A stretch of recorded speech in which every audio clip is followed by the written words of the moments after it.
do. Good evening, everybody. Welcome to tonight's study session of the Boulder City Council. I am Councilmember Matt Benjamin, and great to have you all with us. Happy Thursday. Grateful to see an end of these red flag days and certainly welcoming that much needed rain that's coming tomorrow.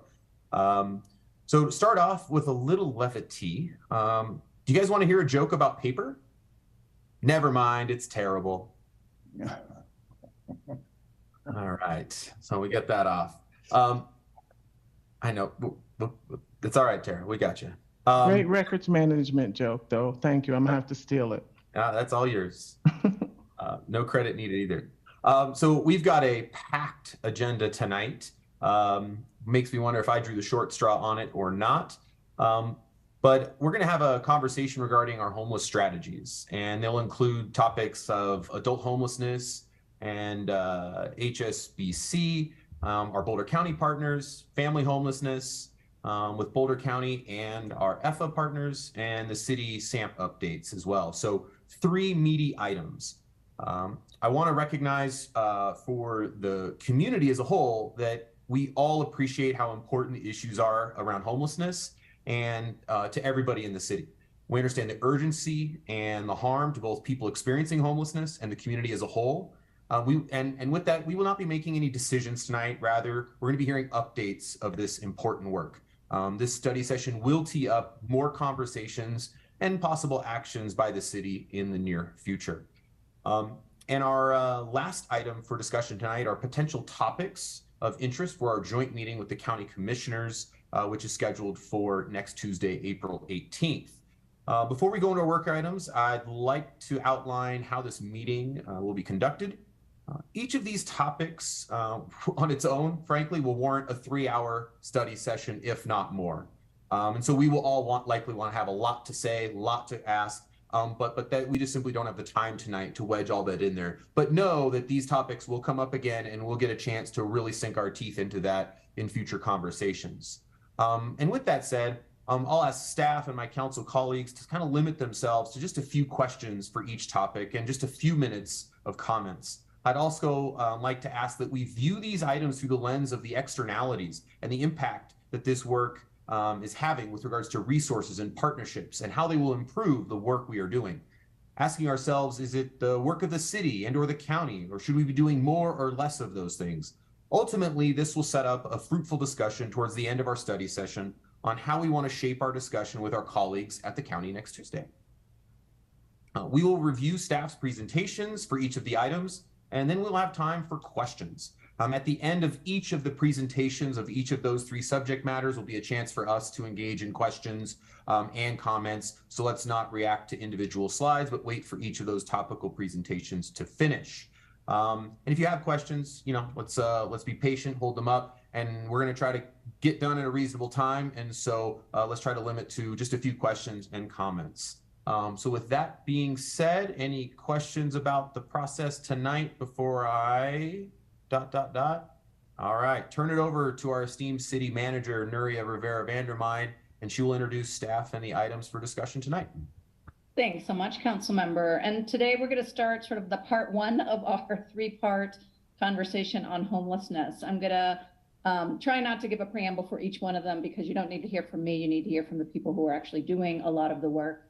And so I'll ask our Director of Housing and Human Services, Kurt Fernhaber, to give an intro or kick us off and certainly introduce our folks that we have here, including some of our friends at the county who we do a lot of this work in partnership with.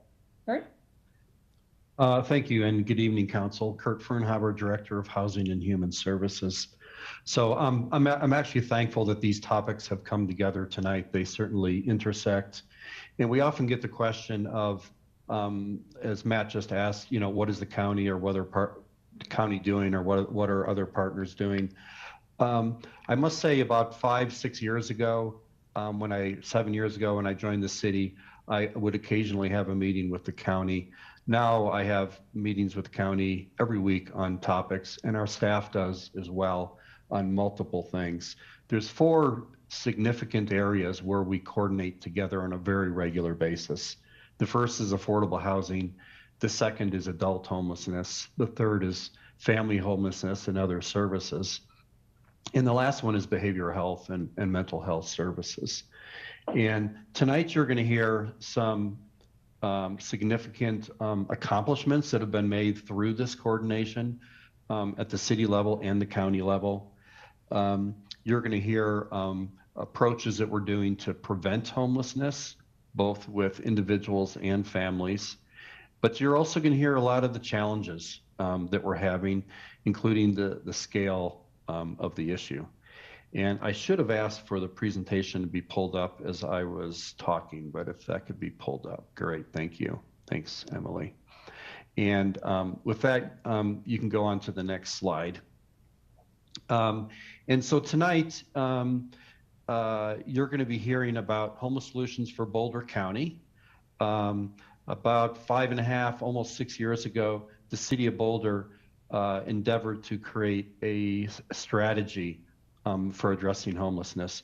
That strategy has guided our work ever since. There was a significant community process in creating that strategy. And shortly thereafter, Homeless Solutions for Boulder County was created. So tonight, you're going to hear from Megan Newton, who's the policy advisor for the city of Boulder on homelessness, and from Heidi Grove, who has that same position for Boulder County. And we're going to be talking about those collaborations. And these are the questions that we'll be presenting to you again at the end of the presentation. Next slide. So briefly, I want to highlight a handful of the significant accomplishments that are really based on the implementation of that strategy. So over 1,800 individuals have exited homelessness since 2017 in our community in many different ways, all going into some sort of shelter or housing, some with services, some with wraparound services, some more independent. 473 individuals were served through the COVID Recovery Center over about a 2-year period. And Boulder County was the first community in the metro area to get the Built for Zero scorecard. And that is adjudicated by an external party. And Boulder County and Heidi will be able to talk about that further if you have questions as well. We have 150 units of permanent supportive housing that are under construction that are coming online in 2024. 50 of those units are in Boulder, and I'm incredibly excited to say that 100 of those units are also in Longmont, where we have very close collaborations as well. Over $12 million of grants have been written by our department so far this year to support this type of work. And there's been a real effort over the last year to bring in other landlords into supporting individuals that are coming out of homelessness. And we've got 19 new landlords that have leased up individuals. And there was a specific effort by the shelter and actually hiring a staff member to focus on that. So with that, I'm going to hand it over to Megan Newton, who will start off with that strategy that was developed. And I must say it's evolved significantly over time, and the programs that support it have evolved, and you'll hear some of that tonight. Thank you.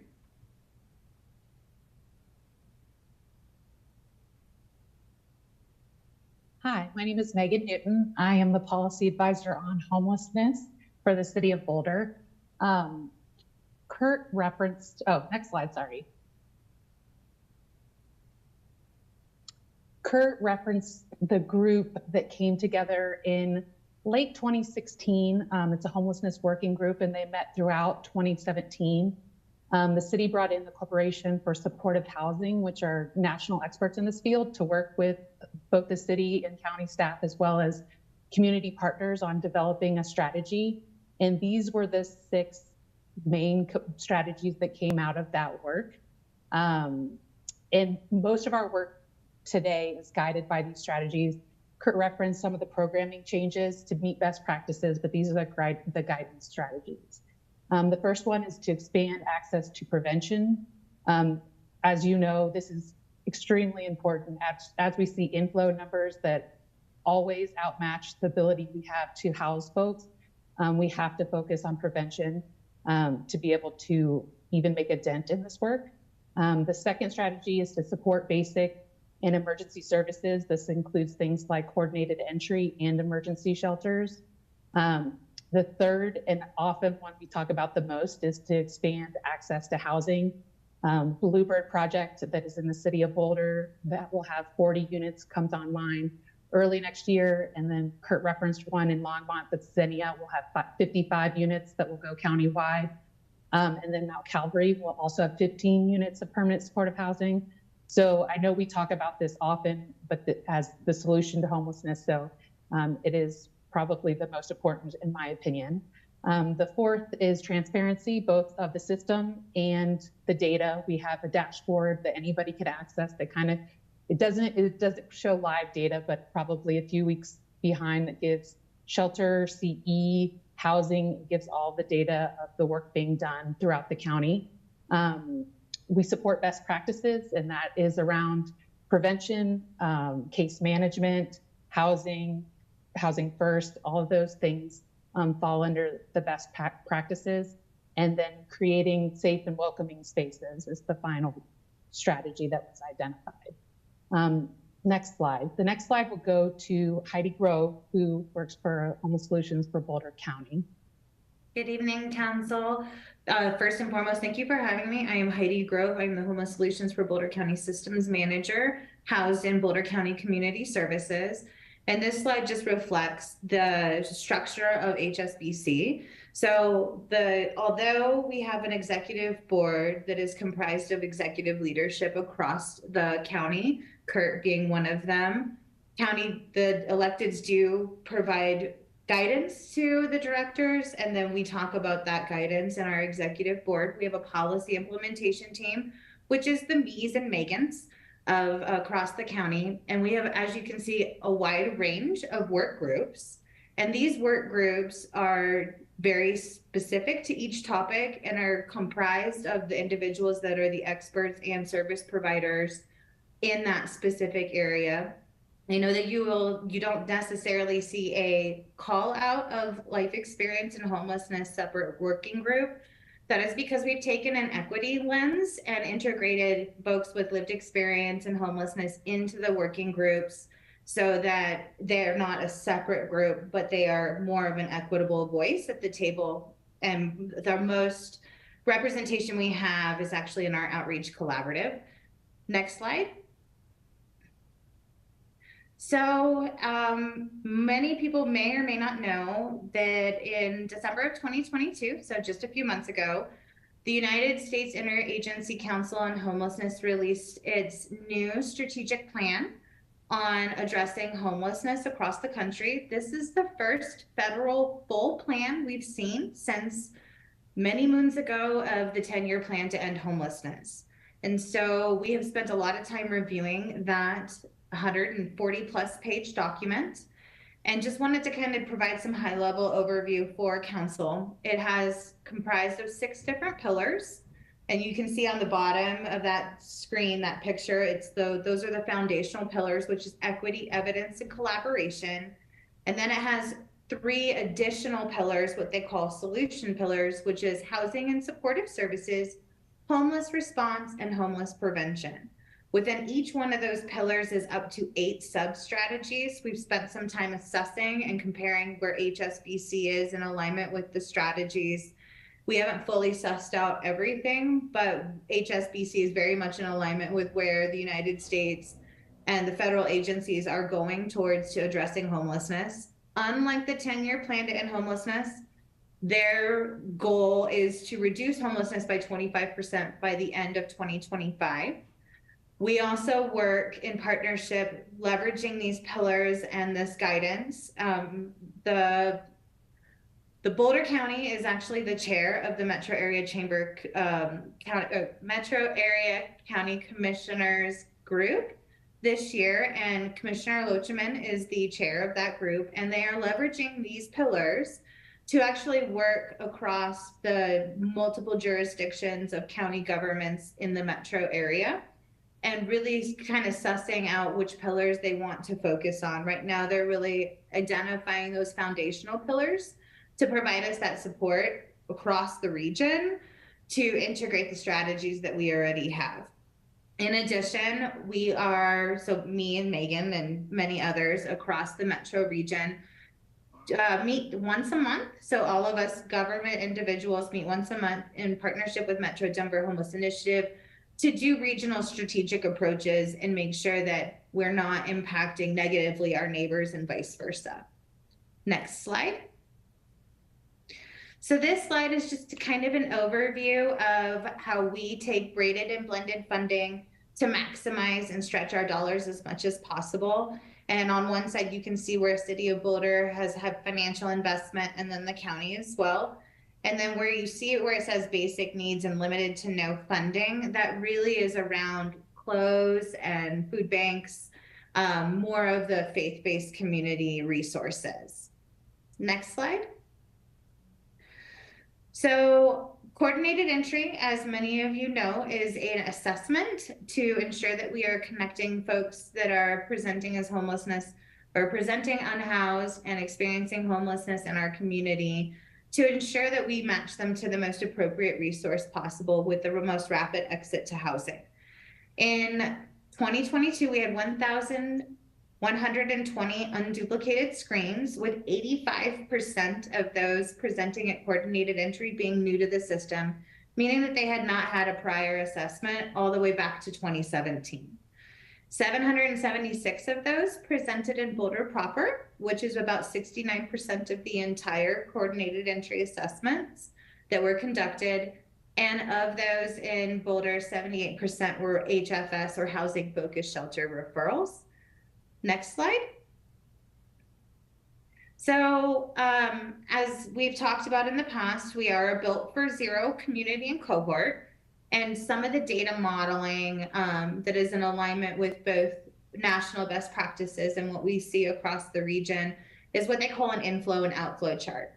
What you will see, and we haven't incorporated this yet, is there's also a sub bar, a middle bar in the data modeling that talks about inactive. And inactive means that the individual has not touched or interacted with system partners for over 180 days.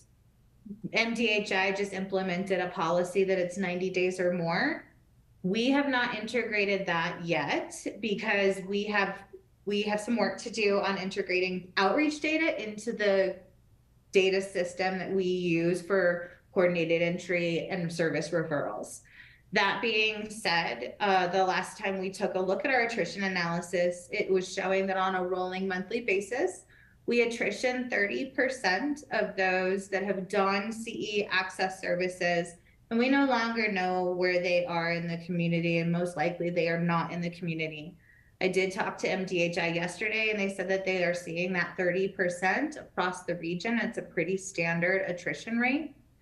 So all in all, we exited 339 individuals from homelessness in 2022, which is an average of 28 individuals per month.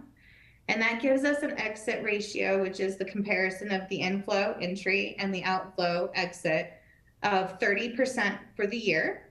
The other thing that I would like to announce that we just found out yesterday is that we've been doing our work with Built for Zero and Community Solutions, specifically around veteran homelessness. As you guys were made aware of, we were the first in the community and in the region to be certified for quality data, not just for veterans, but single adults. And we've been continuing to work our by name list and case conferencings, which we have many. And because of the work that we've done, we are now officially deemed in what they call the last mile, which is the very last step to functional zero. And to get functional zero for Built for Zero, that means that you have 3 or less individuals on your by name list. And based on where we are now, there is a projection that we could hit that by the end of this year. And with that, I will turn it back over to Megan. Next slide, please. Oh, Heidi, that's still you. I forgot about that one, sorry. So this, in addition to all of the work that HSBC does, We also have a behavioral health roadmap initiative that is one of the priorities of the county commissioners. The identified items that you see on the screen are some of the priorities that have been identified by the behavioral health roadmap team. And they are anticipating coming up with a draft in some June for moving how we're going to address behavioral health challenges throughout the county moving forward. Now I hand it over to you, Megan. Thank you. This slide shows our plan for a summer point in time count. When Kurt and I did our update last September, there was a suggestion that we do the point in time count over the summer. Traditionally, HUD requires that we do the point in time count in January, so we just did it a few months back, but we decided to do the summer count, knowing that I think we've all seen a variation of population between January and summer months. So our plan is to do it at the end of July, and this will primarily try to focus on the unsheltered population because that seems to be what varies throughout the year. And we will be utilizing volunteers. City staff will be leading the count with partners and outreach workers for the city of Boulder. So keep your eyes peeled because we will be requesting volunteers. So if that's something that would interest you, it would be in the evening, and we'll go out and do a quick survey with folks who are experiencing homelessness, primarily unsheltered. Next slide, please. High utilizing. We've restarted. This is an effort that we've done before, but we've seen the importance of it. There are individuals in the community who we call high system utilizers, and this is a cross between justice system, so the jail, BPD, the sheriff's office, the DA, muni court, as well as emergency services like the emergency room and withdrawal management. And so high utilizers, we define them as individuals who place a disproportionate strain on organizations, put themselves in situations which jeopardize both health and safety and create threats to public safety.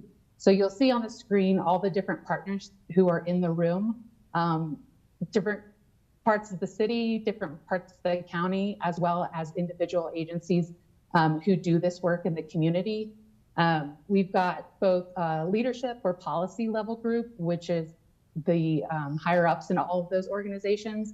And then we also have an operations team, which is a lot of us that do direct service or at least are on that level. And we're doing both looking at the list to problem solve for the individuals currently on it, as well as determine policy suggestions. Because oftentimes a lot of these folks have been in the community for a long time and may have been high utilizers for a long time. And so we've tried to work with them in the past and they just don't fit into a lot of our systems. And so we're trying to brainstorm to find different suggestions, different programming that would work for some of these folks. We're currently working on a list with 45 folks, and we've had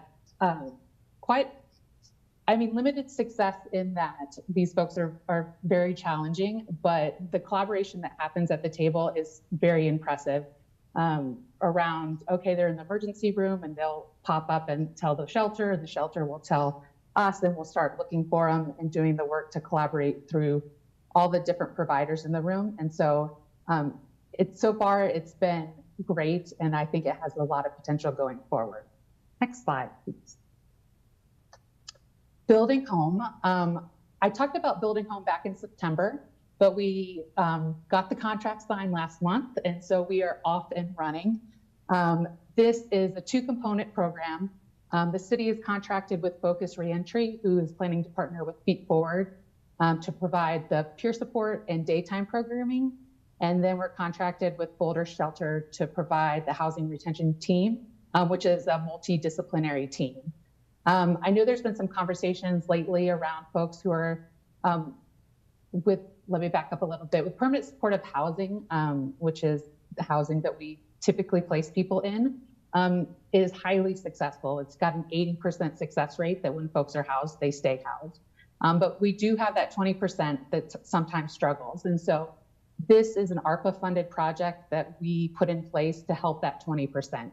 So our hope with these teams is both peers, case managers, mental health professionals, as well as medical nurses and nurse practitioners, is that we'd be able to surround them with support, improve their housing retention, reduce their feelings of isolation for people who have been recently housed, build community for people who have formerly experienced chronic homelessness. We've heard and we know that folks have a community in both the shelter and unsheltered settings. And when we move them into housing, there's a very significant feeling of isolation.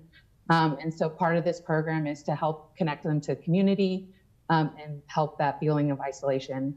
And also mobilize resources to address negative and unhealthy behavior before it leads to eviction, so we can raise that 80% success rate up a little bit higher. Next slide, please. So these are the 4 main categories that we've identified currently as being significant challenges. Accessible housing stock. For individuals who've been able to access housing subsidies, is become increasingly harder to identify available units that they are able to lease.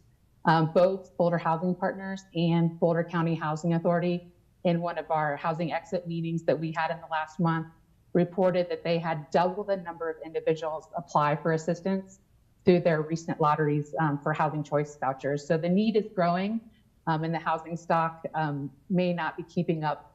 And so that has been an increase in struggle.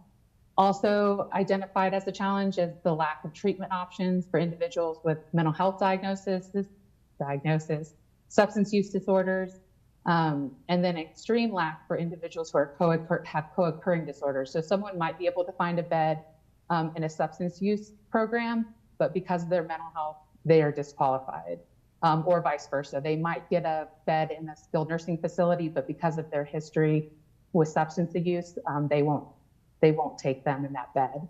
Not obviously, but a lot of the folks that we're working with rely on Medicaid, and those residential treatment beds are extremely limited.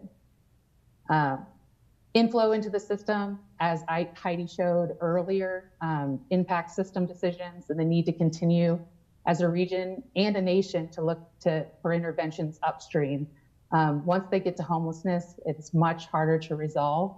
And so we continue to look at policies and interventions that might prevent folks from entering homelessness, whether that be discharge planning from jails or prisons or hospitals or any of those systems that might be touch points before they get to homelessness. And then the final one we identified was the acuity of need. We continue to see a high number of individuals who need substantial supports to get and remain housed, but we've also started to observe individuals who do not require significant supports stay in the system longer due to the increase in the cost of living. So historically, folks might enter the shelter and then be able to self-resolve. Some of those folks are staying in the system a little bit longer just because of the cost of living. Next slide, please. All right, so these are some of our next steps. Full implementation of the Building Home program, which I just spoke about. Acquisition of a property for the day center, which is super exciting. And Kurt will be talking about in just a minute. Opening of the Tribe Recovery Residence. Tribe has been providing outpatient services at the county site since the end of last year, but we're pretty close to being able to open a house, which will open these services up to folks who are currently experiencing homelessness and give them a place to stay while they access these services. We're also looking into acquiring an HSBC program evaluator, which was discussed at the retreat a little while back, and then placing clients into the larger housing programs that I talked about earlier, such as Bluebird and Xenia and Mount Calvary. And I think next slide, and I think we'll turn it back over to Kurt. Thank you, Megan. So just over a year ago at the City Council retreat, one of your priorities that you put forward for us to work on was creating and implementing a day service center for individuals experiencing homelessness to go during the day to be able to receive a variety of services, an open caring facility where they can be welcomed and be provided with alternatives and certainly housing solutions as well. So this is just a summary of where we're at. Last summer we reached out to the community and did engagement with the community and service providers about criteria for where to place or such a facility, what kind of programs should be there. Then in late November, we released a request for a proposal for a service provider to run this service. That closed in the first quarter of 2023.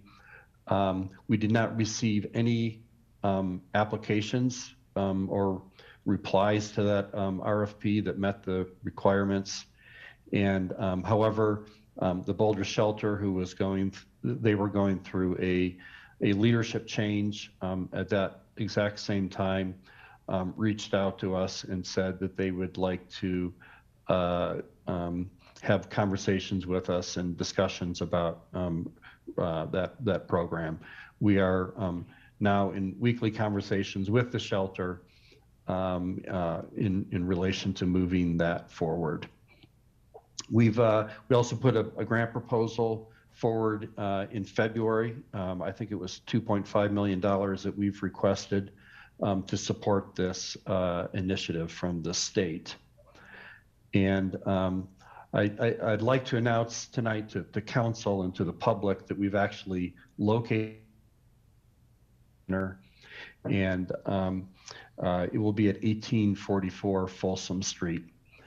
This is a facility. It's a older office building, 1-story, and last year it had started to go the initial steps of an entitlement process to develop it into a larger scale office building.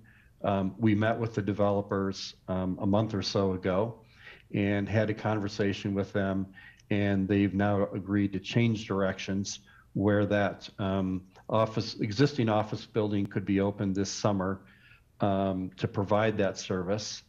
And then it will be redeveloped in the future as a permanent home for a day service center and with 50 units of permanent supportive housing above it.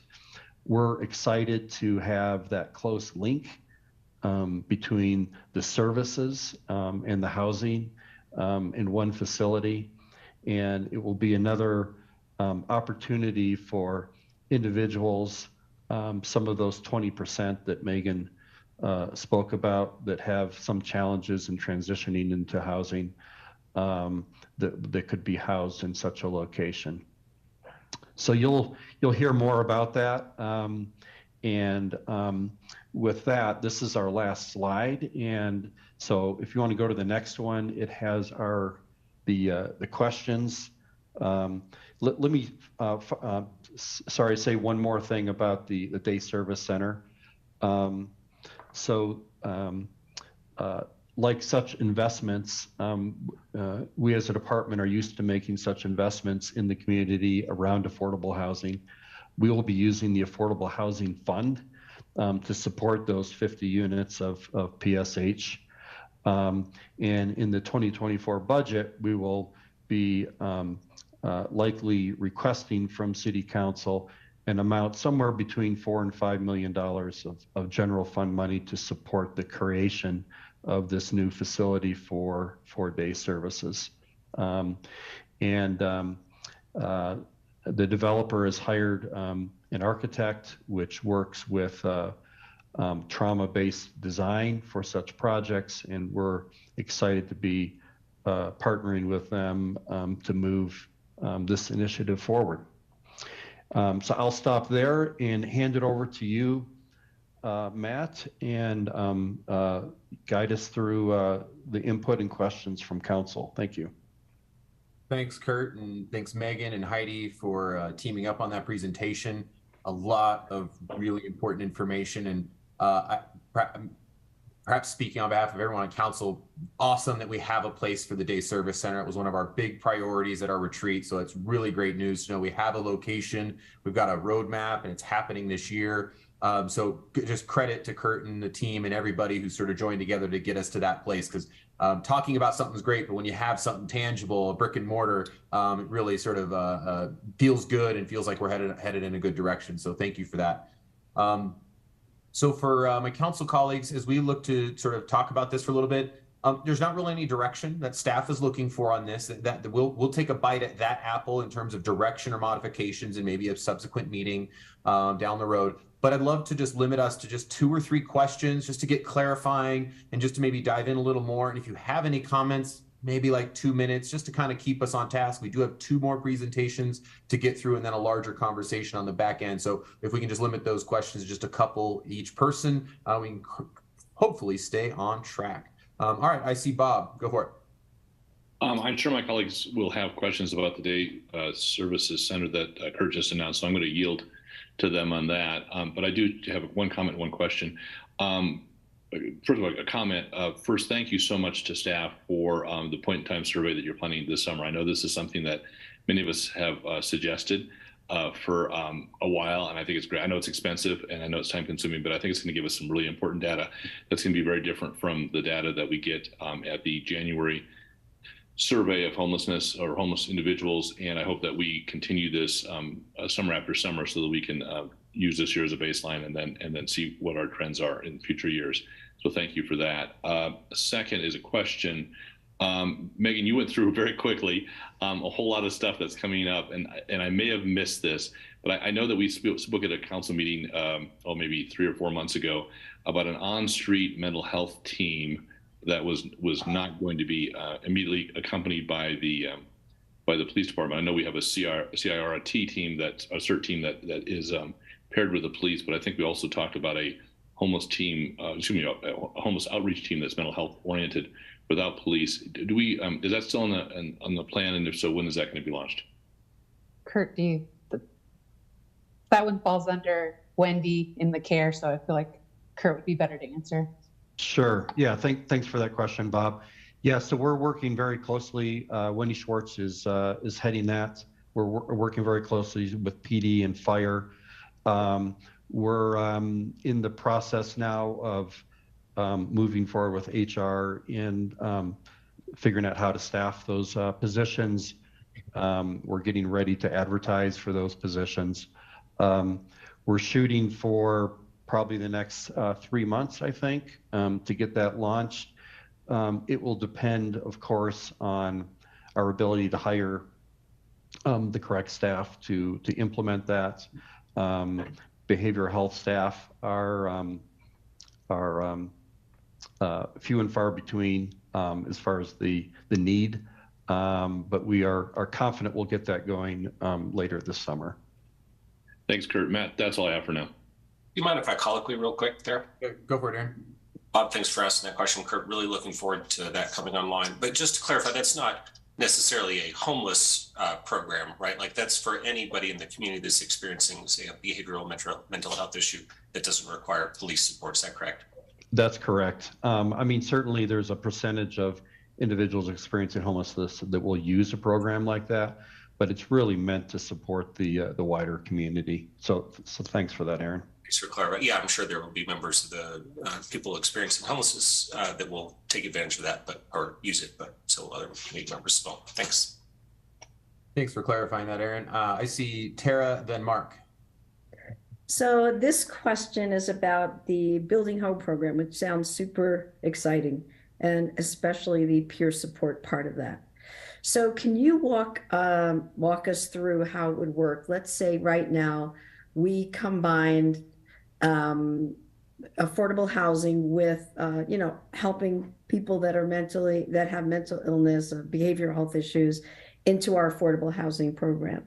So right now we'll have, let's say in an average, let's say we have 2 to 3 people that are either have co-occurring disorders or severe mental illness that are placed in these affordable housing units, neighborhoods that are really affecting the other people that are trying to have a happy life in there.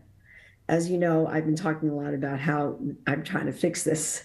So tell me how building home and peer support is going to affect this, and how many times a week do you think people who are experiencing severe mental health will be able to get some help? Kurt, you want me to, or? Sure, go for it, Megan. Okay. Thank you. So this team is meant specifically for the housing retention team is meant for that population. Those folks who, when we place them in permanent supportive housing programs, that comes with case management, but sometimes that case manager may be working with 30 to 40 other folks. And so they don't lay eyes on the person. It might be once every 2 weeks or once every week. This team will, not only would they have that caseworker, but it would be supplemented by this team. So it would be a real group effort in that they would bring a clinician, a mental health clinician with them, as well if they had any medical issues, they'd bring nurse practitioner or an RN with them. And so the intention of that, it would vary by person, but no less than once a week. But I would think, and I think there's a little bit of a, when they first get housed, it would be multiple times a week. And then as stability comes, that would lessen. And envisioning that at some point that we would hope that maybe they don't need that level of support and we could take them down to just case management, but maybe not like that. There is no requirement that they only receive like a certain amount of services. So yes, the whole intention of this team is to address the issues that we've seen in the community with some folks. So just to Tara, do you mind if I colloquy? Yeah, I'm going to colloquy on myself first. Wait, who? That was Rachel. I don't have I'm off screen, so you can't. Yeah, hold on. Just let me ask this quick question.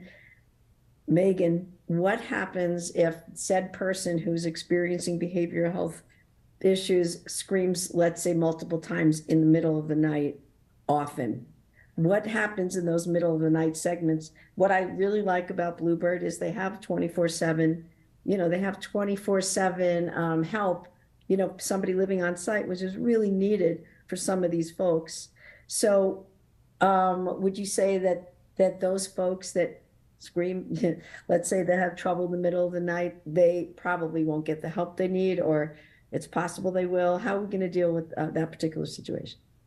Yeah, this team at this point is not 24 hours, so they would not, that would end up being, I would guess, the call to the police. But yes, you're right. In the stuff with Bluebird, a lot of the stuff that's coming online is site-based, and it's specifically for it's all permanent supportive housing.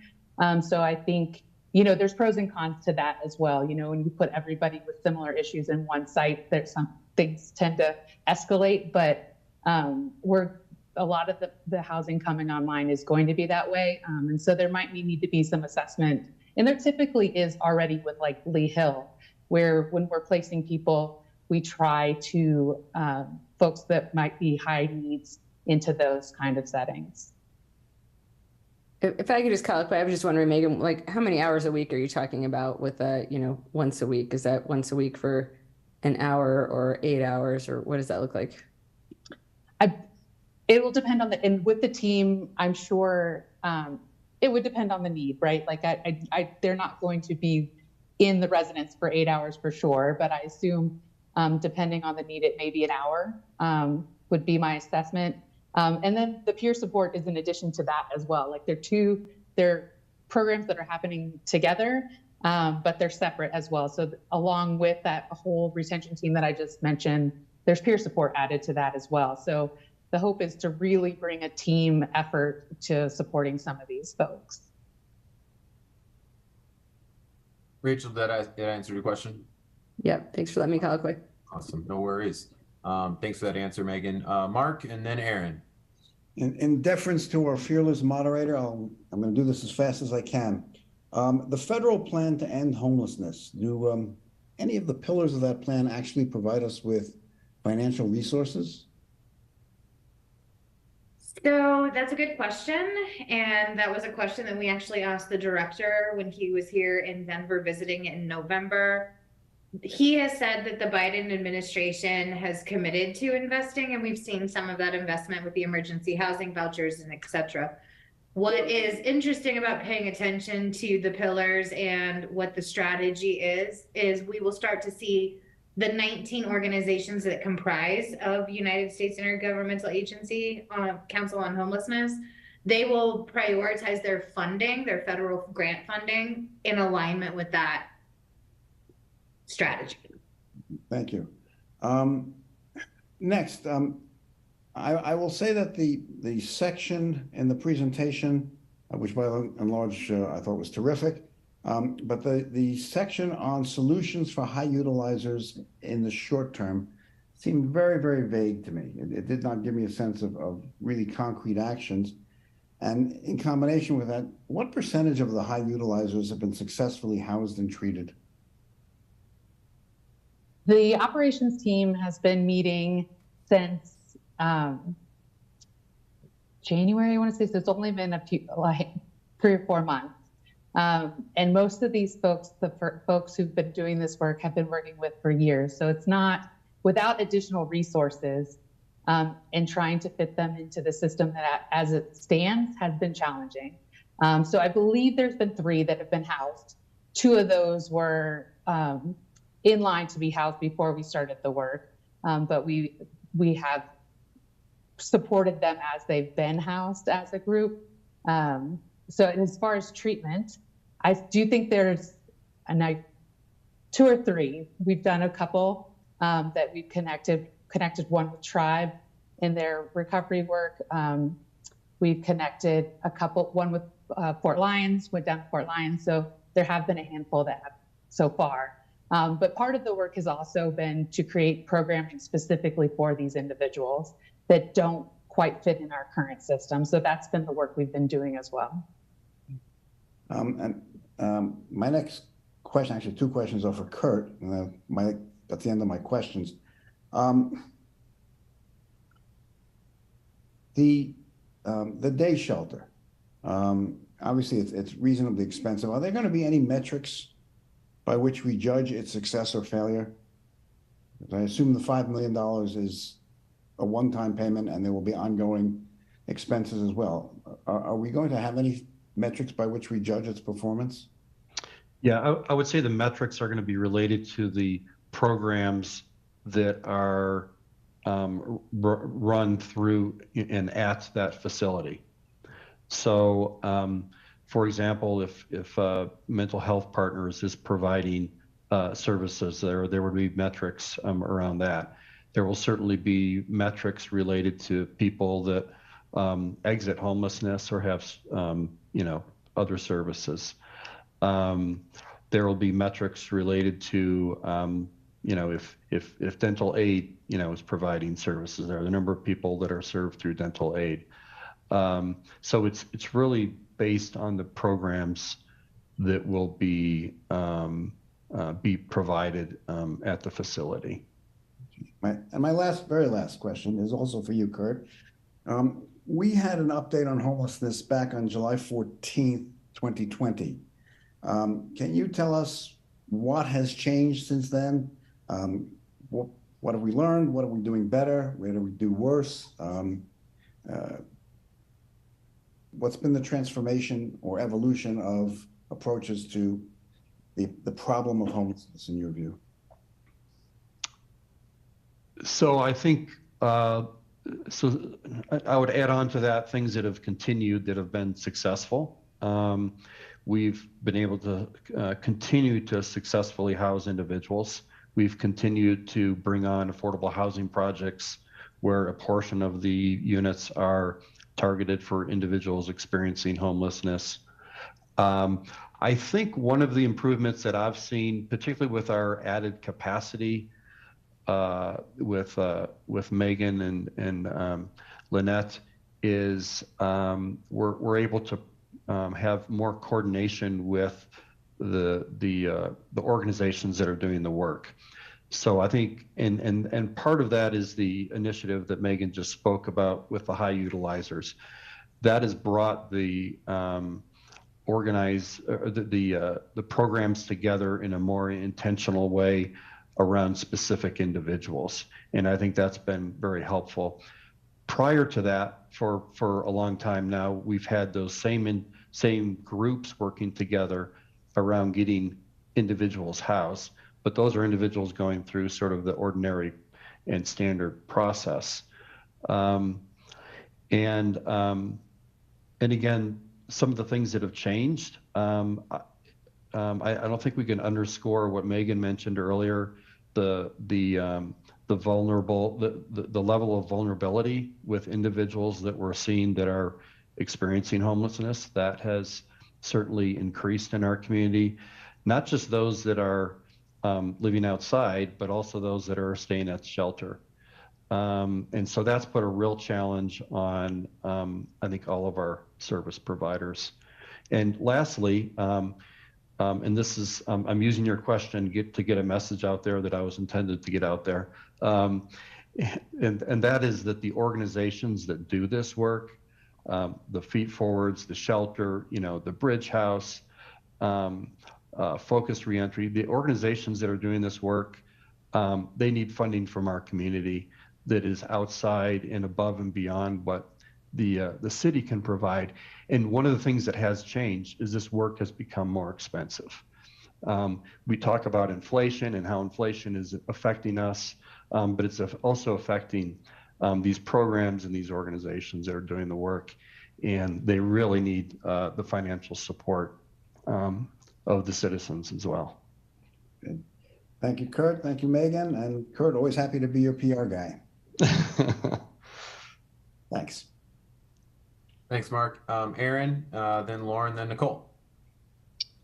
Great. Well, thanks for the thorough presentation and very exciting news about the Day Services Center, that location. That's great news. And also just really impressive to see how many different initiatives are undergoing and how much progress that we're making on things like the amount of permanent supportive housing. So kudos and huge thanks to everybody working on those things. So a couple questions. One was, I think, as we're all aware, that one of the areas of acute need, you mentioned acute need in the presentation, right? It's one of the challenges. And a major area for that is substance abuse. And there's, as I understand, a real lack of treatment options. So I'm very glad that we're bringing the Tribe Recovery Home online here before too long. And I guess my first little part of my question is confirm that we have a couple more coming as well in collaboration with the county. Maybe you can talk a little bit about that, if I have that right. And then what else do we have on the horizon to help with this issue? It's such an enormous problem for people experiencing it. Public health situation, right? We've seen 5 overdoses in the last couple of days with what looks like some even more lethal than usual fentanyl. So what are our other options that we're bringing to the table with this very difficult problem?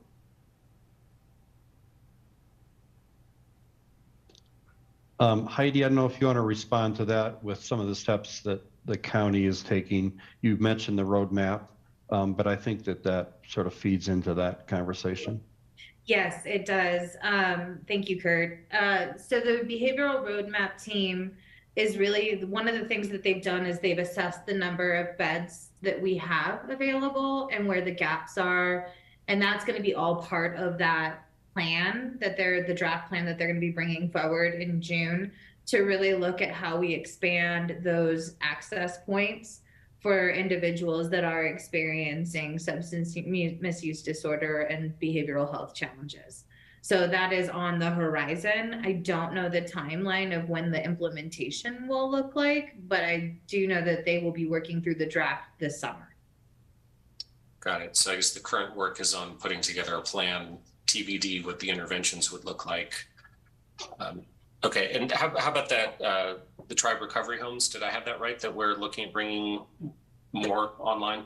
You are correct. So the BJA, the Bureau of Justice Assistance grant that we've committed to bringing on 3 in the 3-year time frame. We do recognize that we're probably going to need more than 3. And so that is something that we are prioritizing and constantly looking for additional funding sources outside of both county and city government entities.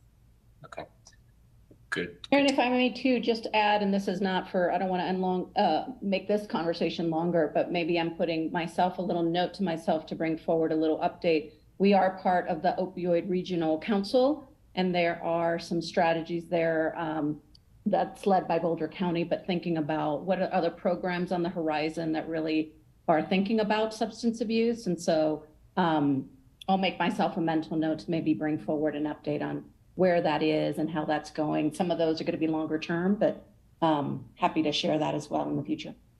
Excellent. Thanks, Daria. And I think this will be a good part of our conversation with the county commissioners too, to get a little bit ahead of myself.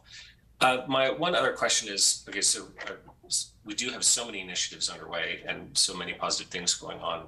And I think we just said over 100 additional beds of permanent supporting housing coming online before too long.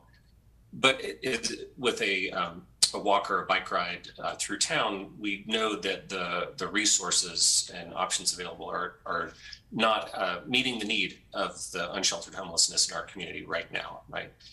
And that's, you mentioned that there's potentially not adequate resources in the housing area. Do we have a sense, like, what, for those folks who are out on the streets right now that we don't have housing for today, what are we offering as an option? Like what's out there either now or that we're thinking about adding, in the next, 6 to 12 months to meet that large need out there? So Aaron, I'll take a crack at that. I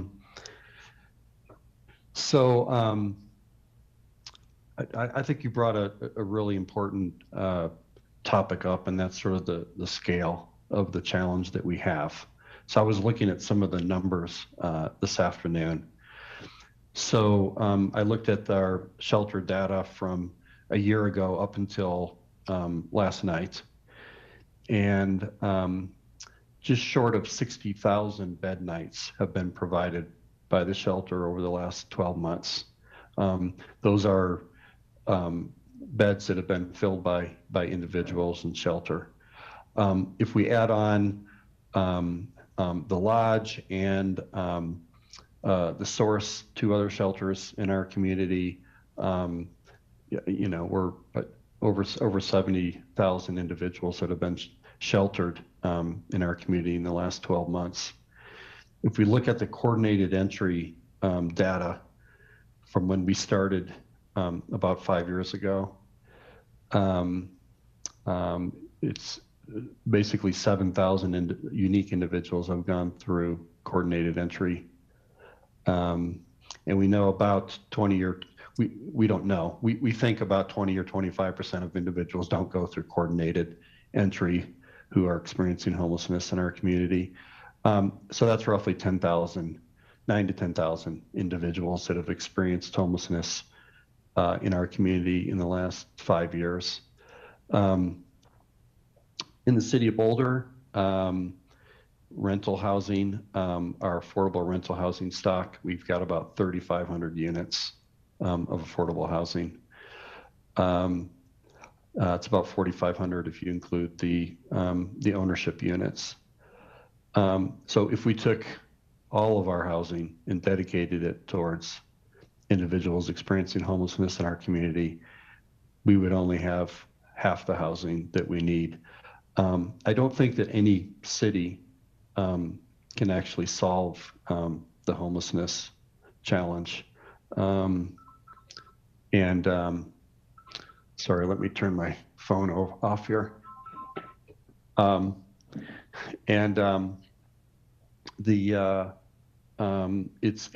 why this national strategy is so important. Regional strategies are so important. And I think that's the frustration that we have. That's the frustration that the community has, that despite the success of getting individuals out of homelessness, we still see these challenges. And the community doesn't see the success that we have, because once someone's housed, you don't see that.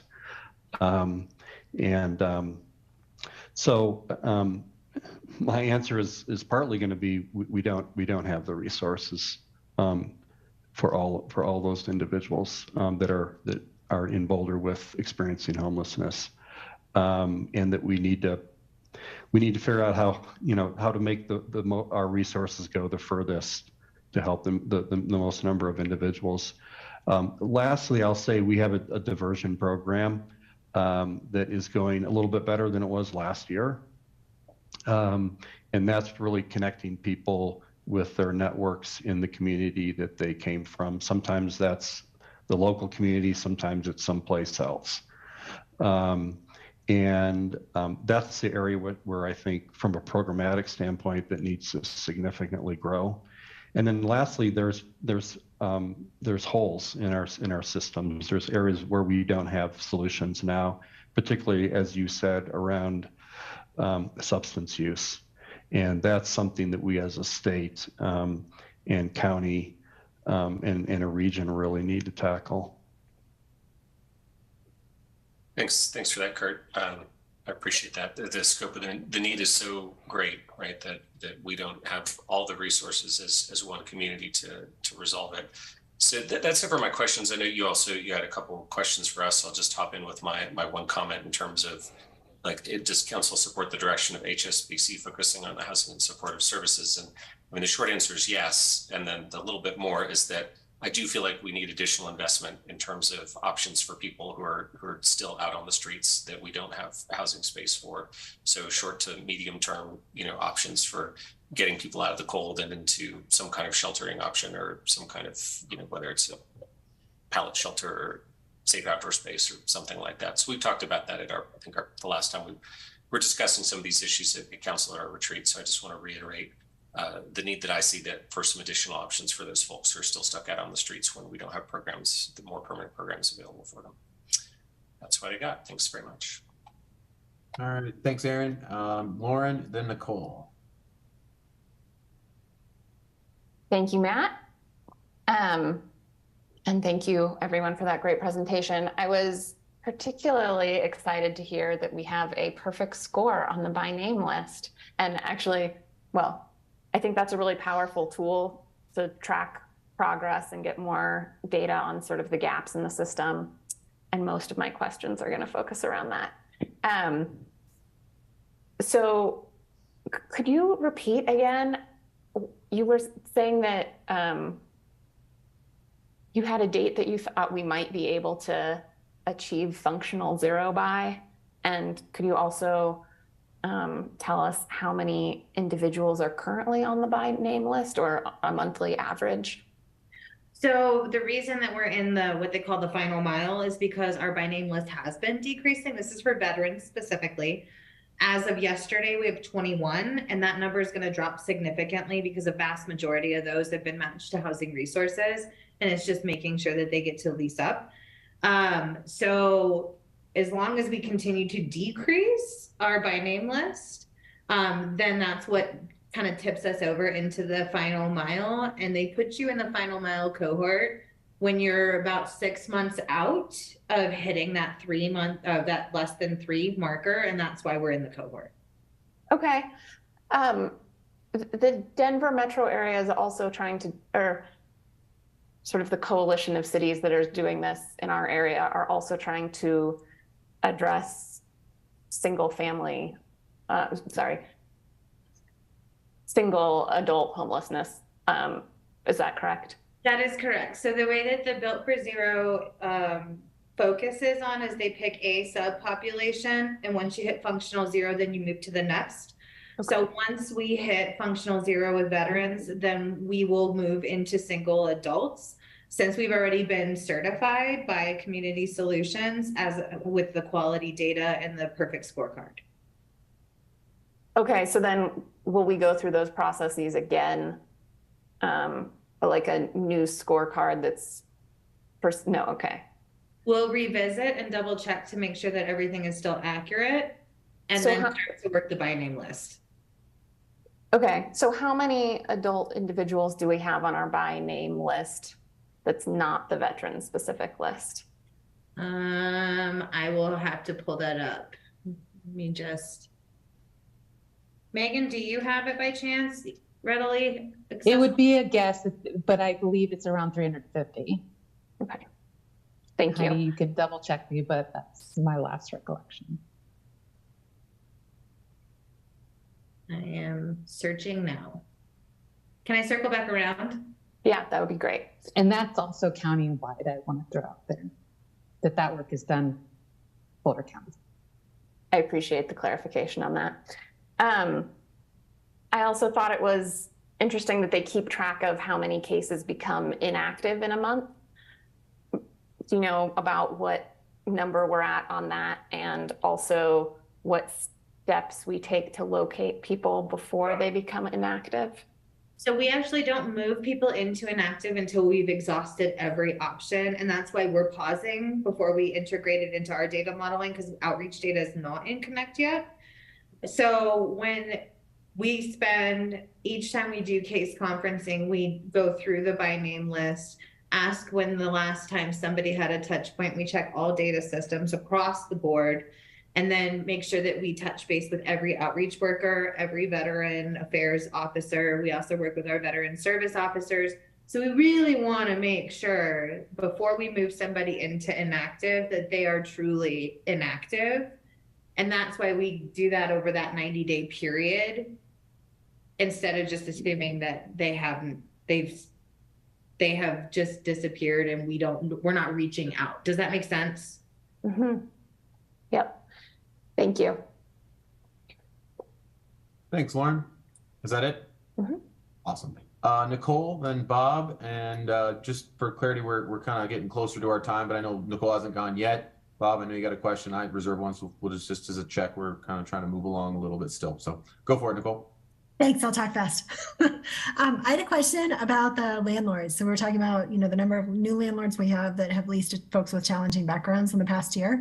How many landlords have stopped leasing to folks with challenging backgrounds in the past year? Like, has the total number of landlords who will lease to folks with challenging backgrounds stayed the same or changed over time? Like, is it an inflow, outflow? How does that balance out? Kurt, do you want me to take that? That would be great, because I don't know the answer. So we don't know if landlords have disengaged unless someone returns to homelessness or we can't find them a new lease up. But we do have, because of the landlord recruiter position, more landlords in our portfolio that are willing to lease to people with challenging backgrounds than we had this time last year and the time before. Okay, thank you. And then the other question that I had was actually, Heidi, I think it's probably a question for you. It's around HSBC. And, these 7 regions or 7 counties in the region, right, that most of them, 6 out of 7 combine their data and share data and everything like that. And my understanding is that HSBC is working on a different data system. So we're not really able to track people as they move around the region. And at least in my experience talking with folks, there are a lot of people who are moving around the region pretty frequently. So I'm just wondering, why it is that there's a different mechanism for tracking folks here in Boulder County. And, and then I think a sub part of that question is, why is that data set not available to everybody who's working on homelessness here in Boulder County? So we actually do enter data into HMIS. So we do both. And the reason that the Connect system was designed was the capacity for HMIS 5 years ago was not there. And the robust of the data that we needed, it just could not be integrated. That said, we still collect more robust data than anybody else in the metro area. And what we are looking at is Connect, it went from Boulder, like BCC, which we've all heard that acronym, to now just Connect. And they just finished this huge data migration. Now that they're buttoning that up, we can do data enhancements. We can integrate the outreach data to get to that inactive component. And then we can also add more service providers that have been waiting. I have a bunch of use cases that I've been waiting to integrate. They're going to start moving into that. So that's going to start being integrated. And then the big project that we have, and I'm actually meeting with our IT team later on this month, is an interface between HMIS and Connect. So it's no longer duplicated entry, and HMIS is also currently assessing how they can crosswalk the robust data that we have, and then maybe hopefully enhance that data collection for the rest of the region. So that's kind of where our long-term vision is. Okay, so it sounds like some of the folks who are working in homelessness here in Boulder will be able to have access to the data, and there'll be some data sharing going on there.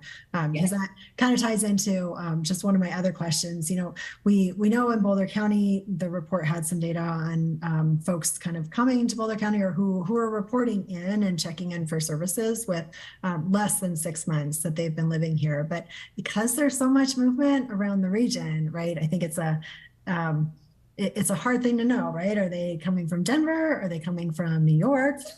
Right. And I think mostly it's probably folks around the region, right? But it'll be really nice to have some of that information. The most frequent report that we have of folks that are new to the community actually is from Denver, and those are also the folks that attrition out most frequently. So, yeah, we're excited to do the enhancements that we've been waiting on for the last 18 months. And this interface with HMIS has been 3 years in the making, and now that we're in the place and they are too, it's pretty exciting. Yeah, cool. Thank you so much. I'm looking forward to Vicki Ebner, operating and homelessness strategy senior manager. Just to support Heidi in this conversation, you know, it is a value add that we have this extra database. It's actually 7 out of 7 counties in the region are using it. We are one of the 7.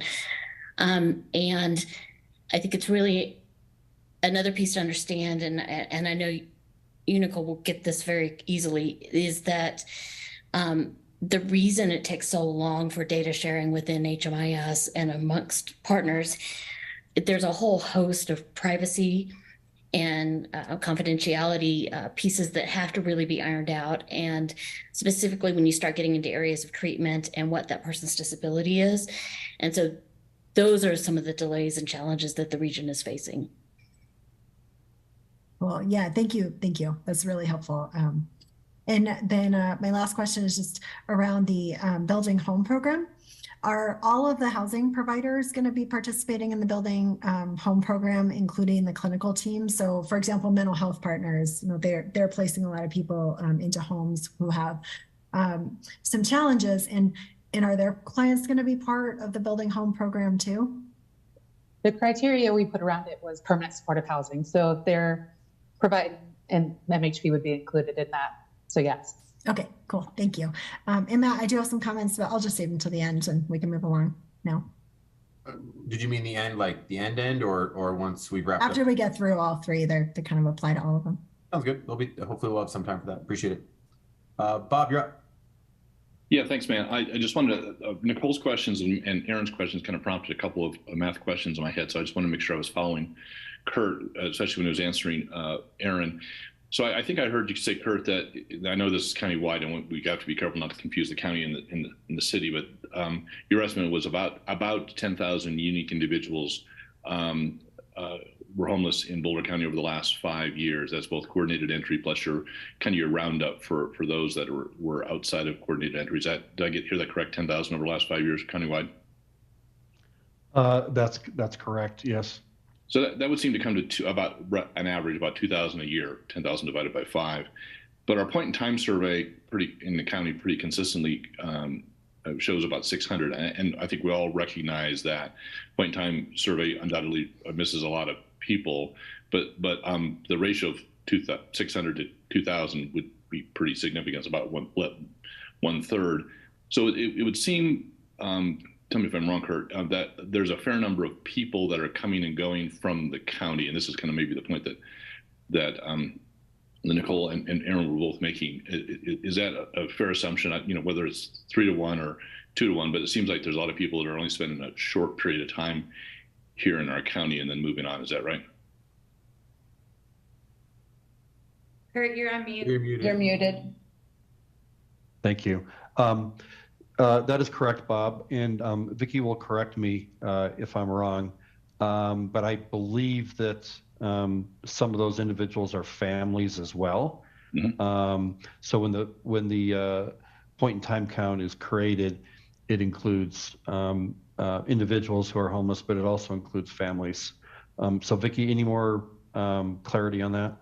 I'm not going to correct you. You are absolutely correct. Families, that number fluctuates year to year, but on average, about 100 to 200 of those individuals are participants in households that are families. And then we average on the point in time count somewhere between 50 and 150. It kind of depends on the year and the weather for unsheltered homelessness. And then about 75% of the numbers of people counted in the point in time count can be attributed to the city of Boulder. And then, then we go in and add the 20% back up over it. Thanks for that. So Kurt, I dug up the memo that you provided us 2 years ago in April 2021. And I think you said in that memo, and maybe it's different numbers now than it was 2 years ago, but I think back then you said the 4 to 5 individuals enter our community every day, unhoused individuals, and that a similar number leave the city. And this, again, I'm now down at the city level. So that's 4 times 365, or about 1,400 new unhoused people in and out per year in Boulder. Is that still your estimate from 2 years ago? Is that still roughly accurate? Yeah, I would say that's correct. And the CE numbers, they go up and down per month, but they've stayed relatively stable, if I can use that word, over the last few years. And over the last few months, they've actually gone up. Okay, that's fine. And just final question on that line of questions. So if we're having 1,400 new unhoused people come into Boulder per year, which would be pretty consistent with the county numbers you were quoting, and 1,400 leaving, I assume that's not the cohort, that 1,400 people that are kind of coming in, spending a few weeks or maybe a couple months here, and then heading back out. I assume that's not the cohort that you're trying to provide housing to. Is that a fair assumption? Well, anyone who comes through coordinated entry, they're all going to be provided the same support and encouragement for services. What we don't control is if they do leave or how they engage in services. But I think what you're getting at is probably correct. I mean, the individuals that are most successful in getting into housing are the ones that stay connected with services. Many of them, or a high percentage of them, are staying at the shelter, where they can stay more closely connected to services and stay for a period of time long enough to make the transition into housing. And one of the challenges that we've had, and one of the approaches that was taken with the strategy, the original strategy 5 or 6 years ago, was to reduce the length of time that people are staying in homelessness. And I must say that, we're not meeting that. And we're not meeting that simply because of the scale of the number of individuals and the number of people that end up sort of on a waiting list. Thanks, Kurt. And thanks, Matt, for your indulgence. Let me ask another round of questions. All right, well, you only asked one to start, so you had a couple in the bank. I'm just gonna, just for the sake of timing, I've got others, but I'm gonna just ask one question and then we can try to keep moving. I think we're a little behind on time right now, which is all right. It's a meaty subject. My question centers around slide 5, and it was sort of that bubble chart that showed the entities and the family tree of HSBC. And something that was quite noticeable is the city partners were just Longmont and Boulder. And so I'm kind of curious why or what are the reasons why our other sister cities either aren't a partner or aren't a stakeholder or part of that support network. And so I'm wondering, I don't know if that's a question for Heidi or Kurt, but that just seemed to really, it just sort of stuck out. And so I was just wondering if anyone can sort of answer that. Well, I'll give a little bit of input to that. So the one thing that I'll state is that both the city of Longmont and the city of Boulder are the only 2 municipalities in the county that have sort of a housing and human services department. The other cities, they don't have staff that work on homelessness. And that's where, it gets into the sort of the structure of, Boulder County represents the work of smaller cities and municipalities and provides a more countywide support. We have the same challenge with affordable housing.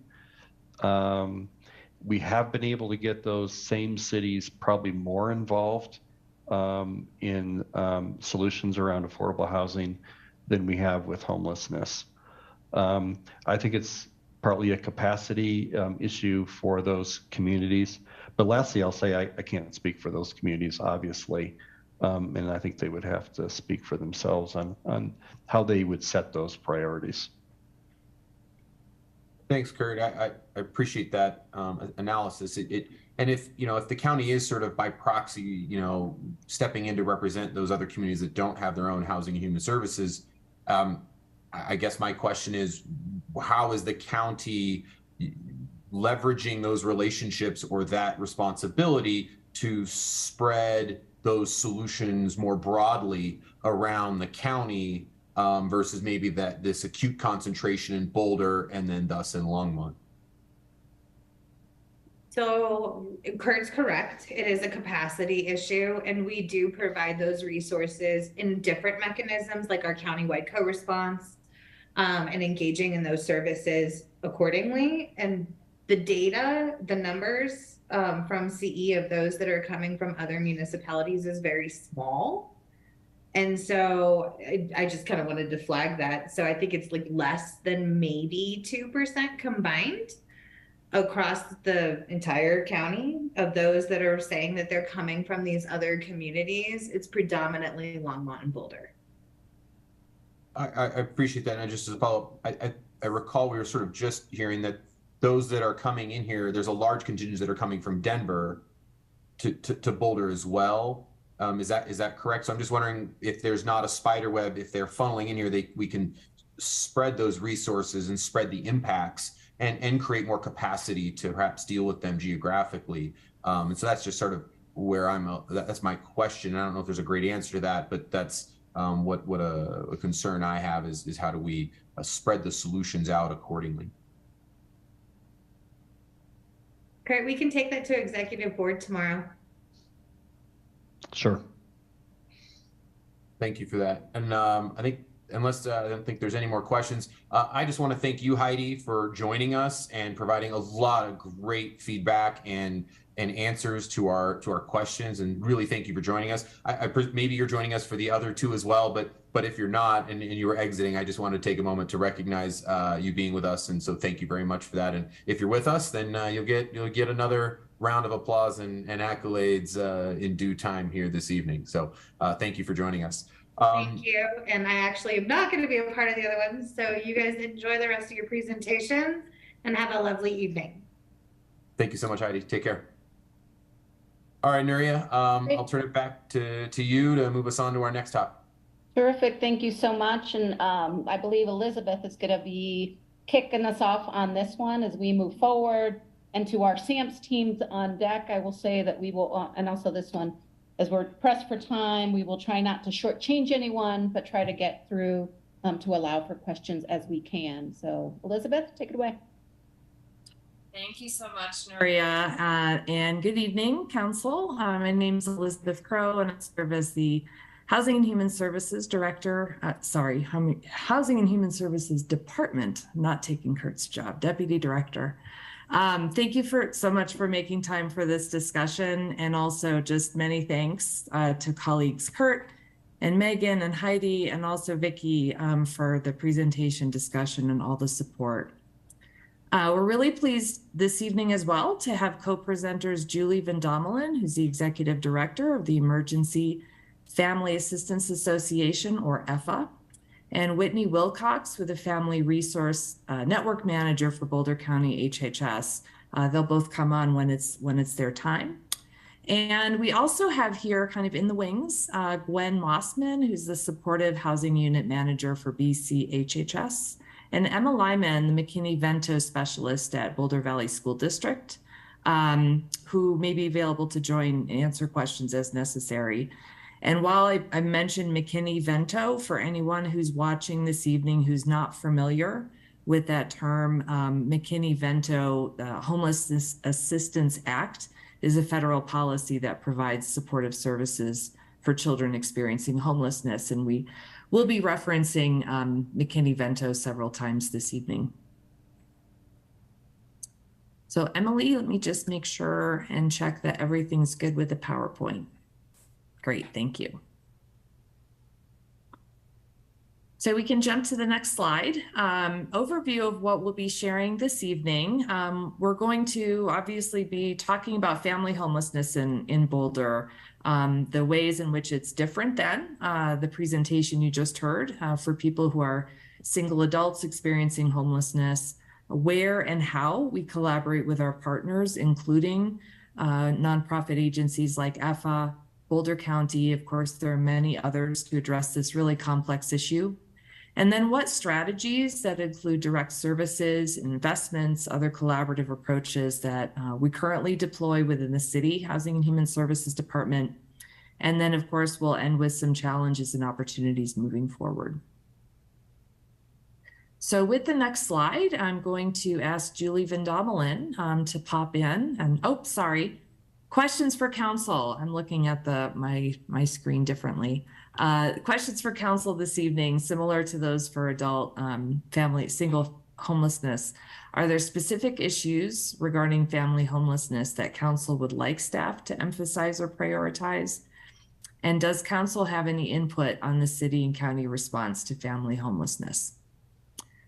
Now I will ask Julie Vandomelin, if you can, to come on camera and off mute and provide a little bit of background and overview of who is experiencing homelessness in Boulder.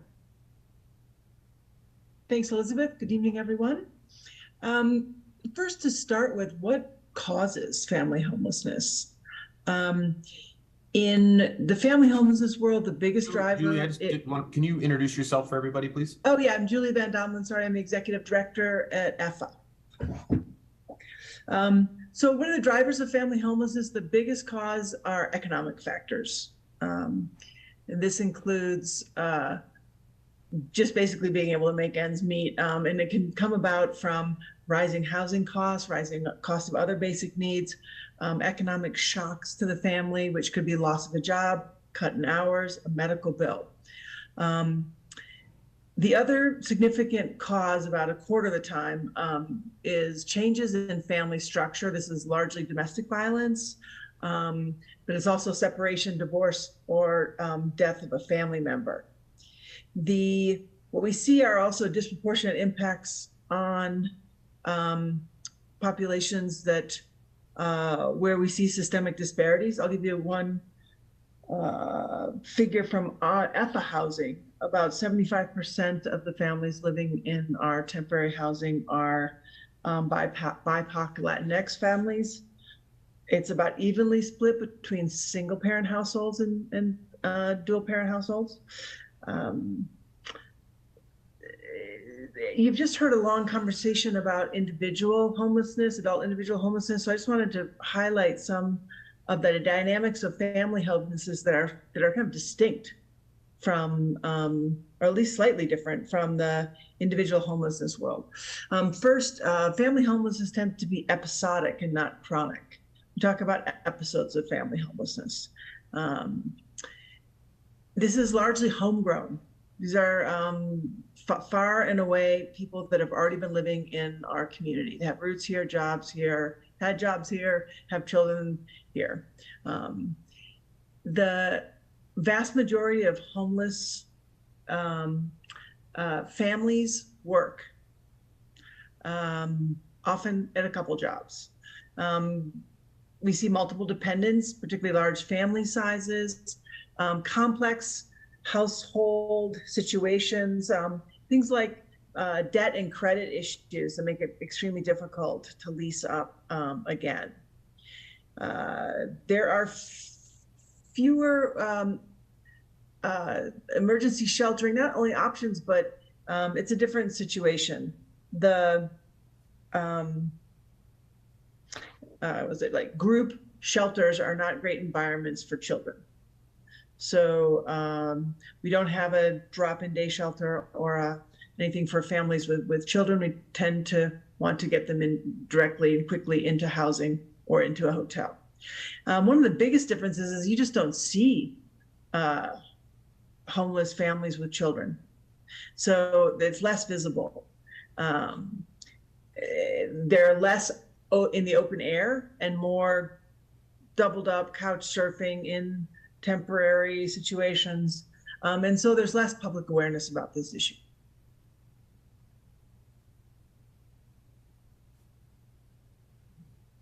Okay. We'll jump back to me for this slide, which is in the memo, and we have referenced it as well in some of our guaranteed income pilot project discussions. It's from the Colorado Center for Law and Policy's Self-Sufficiency Standard Report using updated numbers. It was released in 2022, November. And it shows why so many families are at risk in the city of Boulder and throughout the county, because what it takes really for a family of three, comprised, as you see on the slide, is almost $100,000 per month just to meet basic needs. So when we talk about self-sufficiency, that's not going out for pizza, ice cream, movies.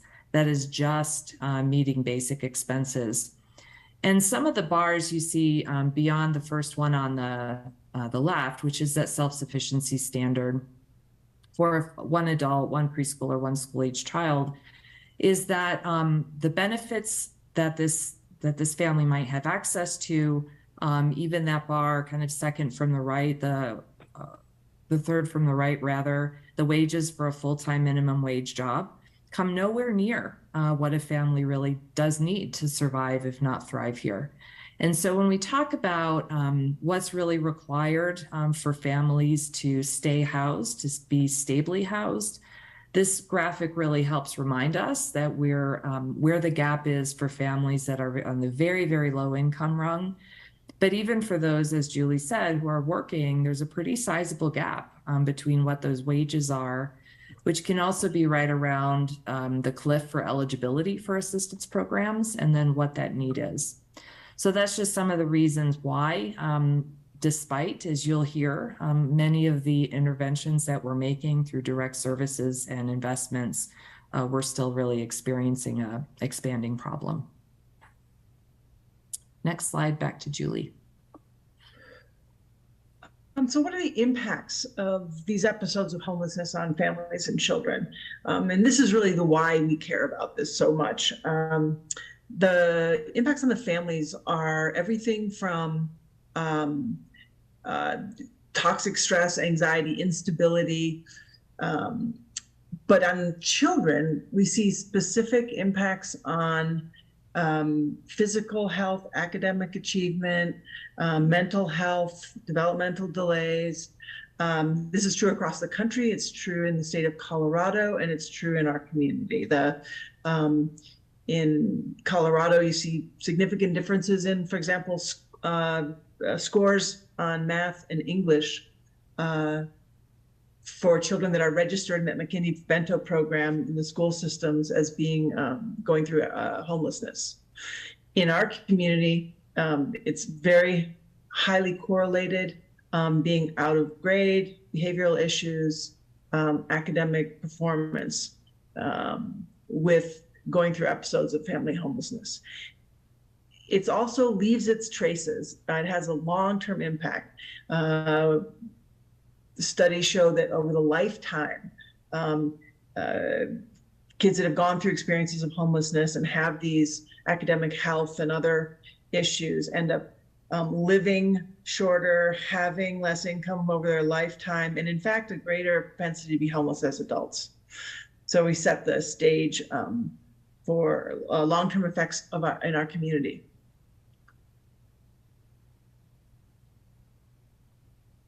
Next.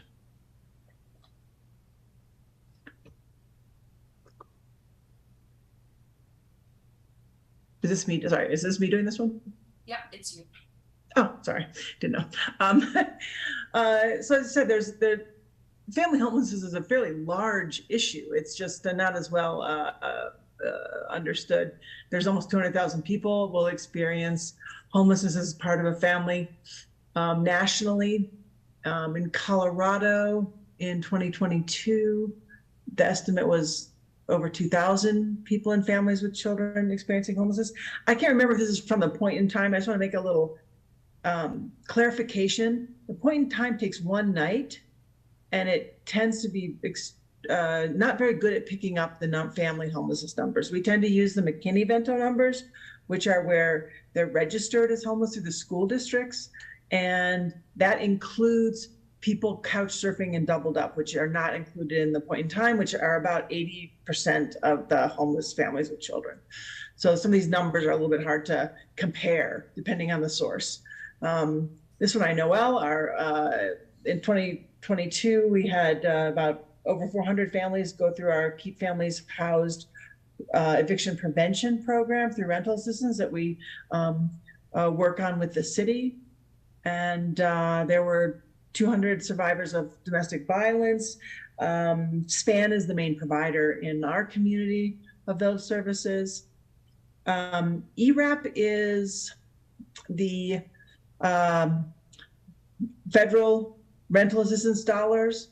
I don't know how you're up you are on the acronyms of this world, but the federal rental assistance dollars that were from the COVID relief that came to Boulder County is about $17 million, I think, in rental assistance that has been instrumental in 2021 and 2022, serving 882 households, and in particular, they could fund large arrears. And then the city's EPRIS program of eviction prevention had served over 1,000 clients, and that's families and individuals since beginning of 2021. So this is 2021. So those are some of the numbers. Yeah. Next. Here's the, is this me too? Anyway, I'll just do it. So yeah, McKinney, okay. These are the McKinney-Vento numbers. And this is one thing I wanted to show.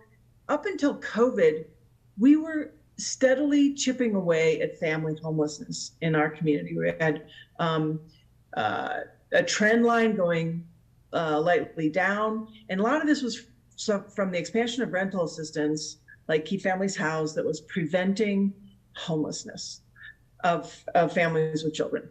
2021 is kind of a year of being of the moratorium on evictions, et cetera. So that dropped that year. The large increase in 2022 picks up the Marshall Fire families that were displaced by the Marshall Fire. But what's really concerning is the 2023 to date. That number of 749 children in the Boulder Valley School District that have experienced homelessness thus far this academic year includes almost no kids from the Marshall Fire. So we're seeing just a huge increase in family homelessness this year, largely inflation driven.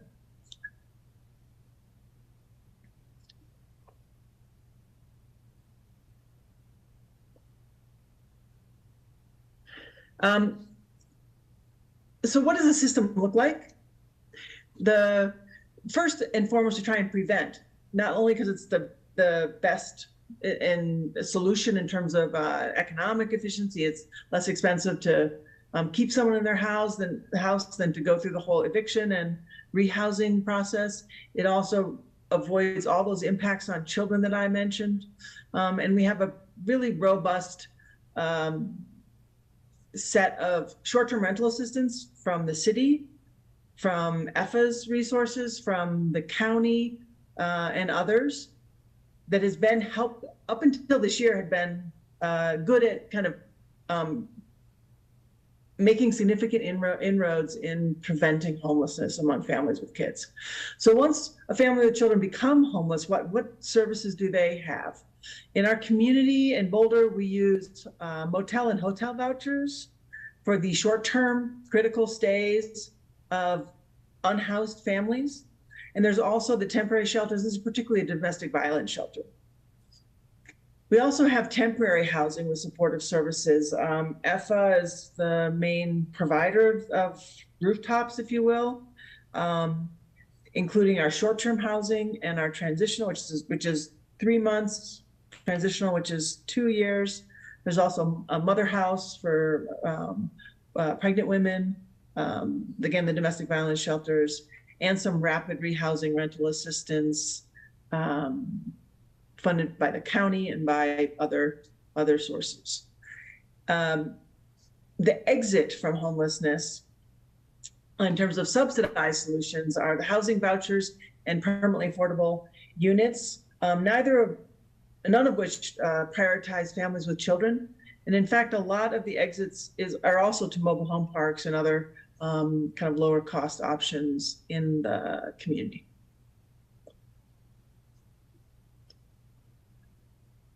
Next.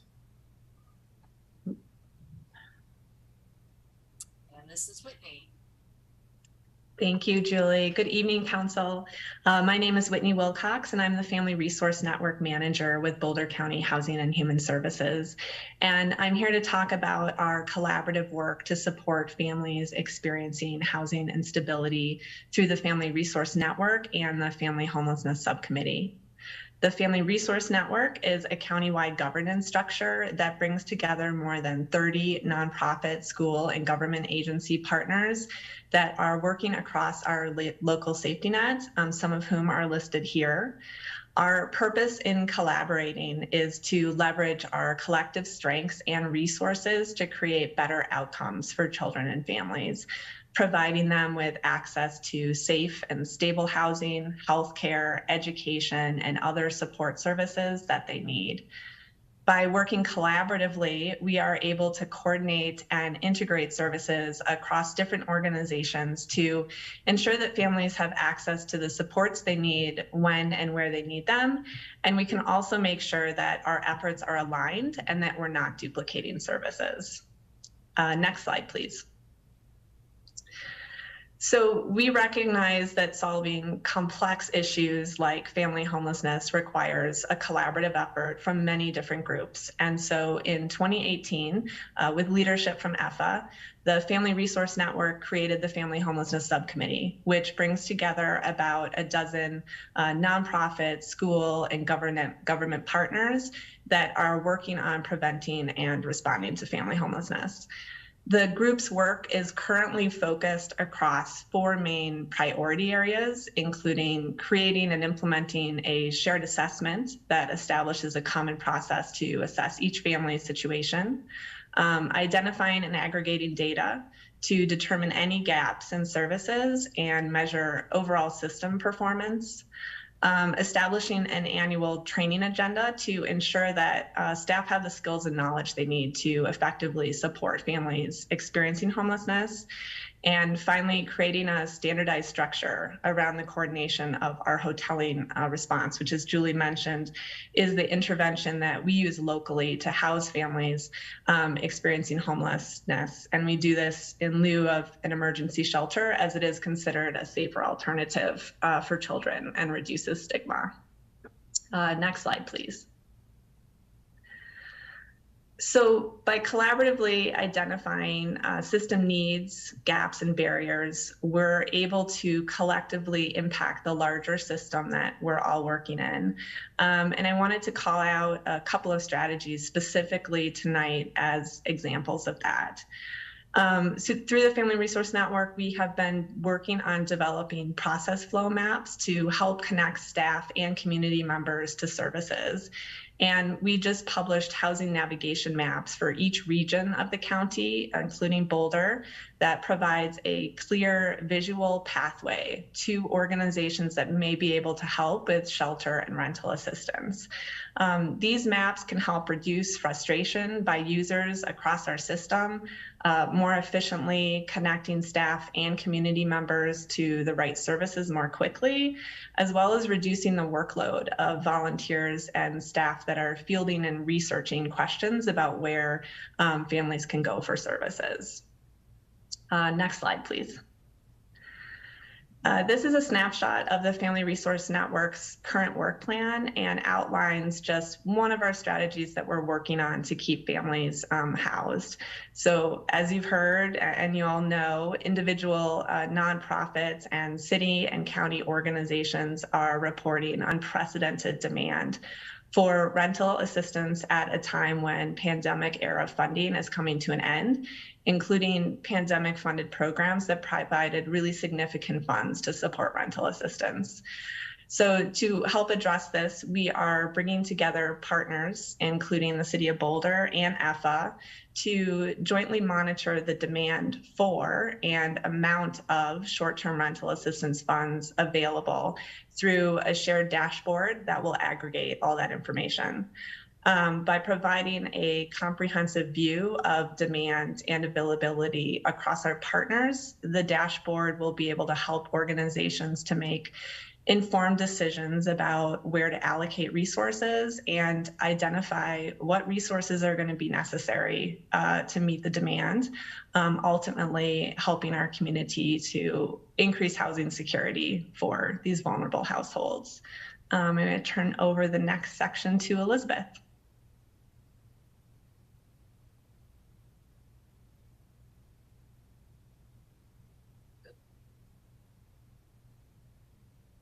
Not the only person struggling with Zoom this evening. Thank you, Whitney.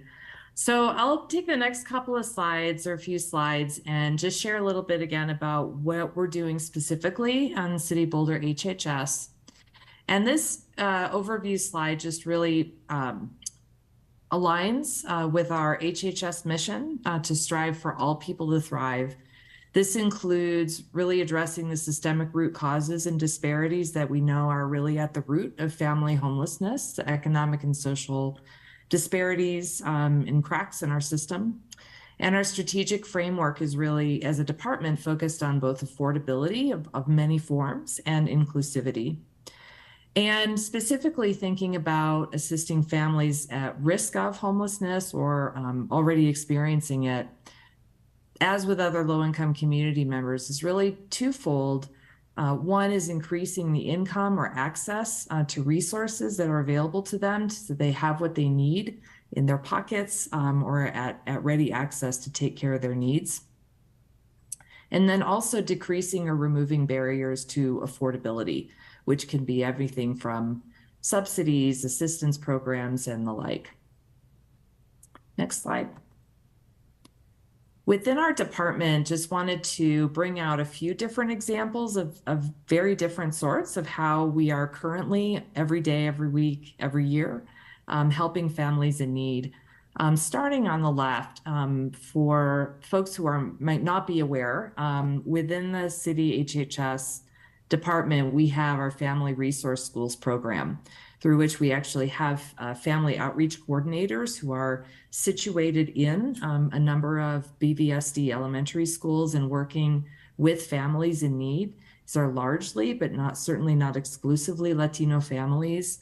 And our staff members really work on a variety of different ways to do program referrals, help families get access to services that they need, but they also provide financial assistance. We have a pot of funds within the FRS budget every year, and we've been adding to that with ARPA funds in the last couple of years that they can draw upon to really help with rental assistance. And this is particularly when family is really in a crisis moment and where a wait time to get an appointment or support for other organizations is just maybe a little bit too long or too slow and not conducive to crisis intervention. And we say that with full acknowledgement that our own staff and that of our nonprofit and county partners are really moving as quickly as possible in all of these situations.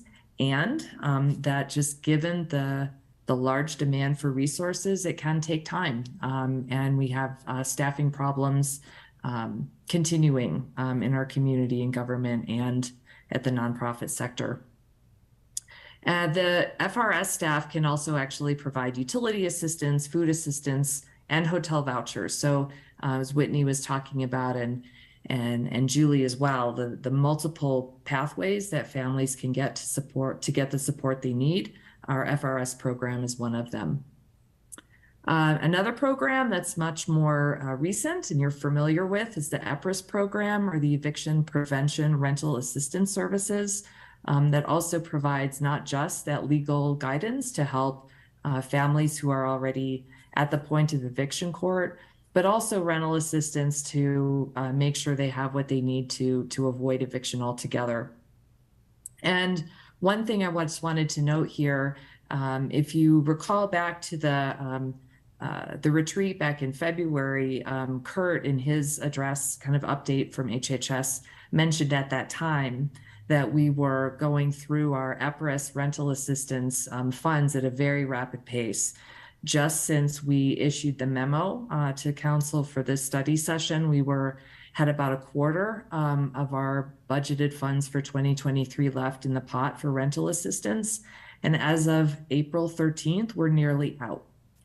So we do have another amount of money that we provide to EFA through EPRIS funds for rental assistance, and they've got that. We haven't completely run out of those funds, but that is to make the point that Julie and Whitney already have as well, is that the demand for resources and preventing families from being homeless is vastly outpacing the resources that we have available. So that's something we're really concerned about.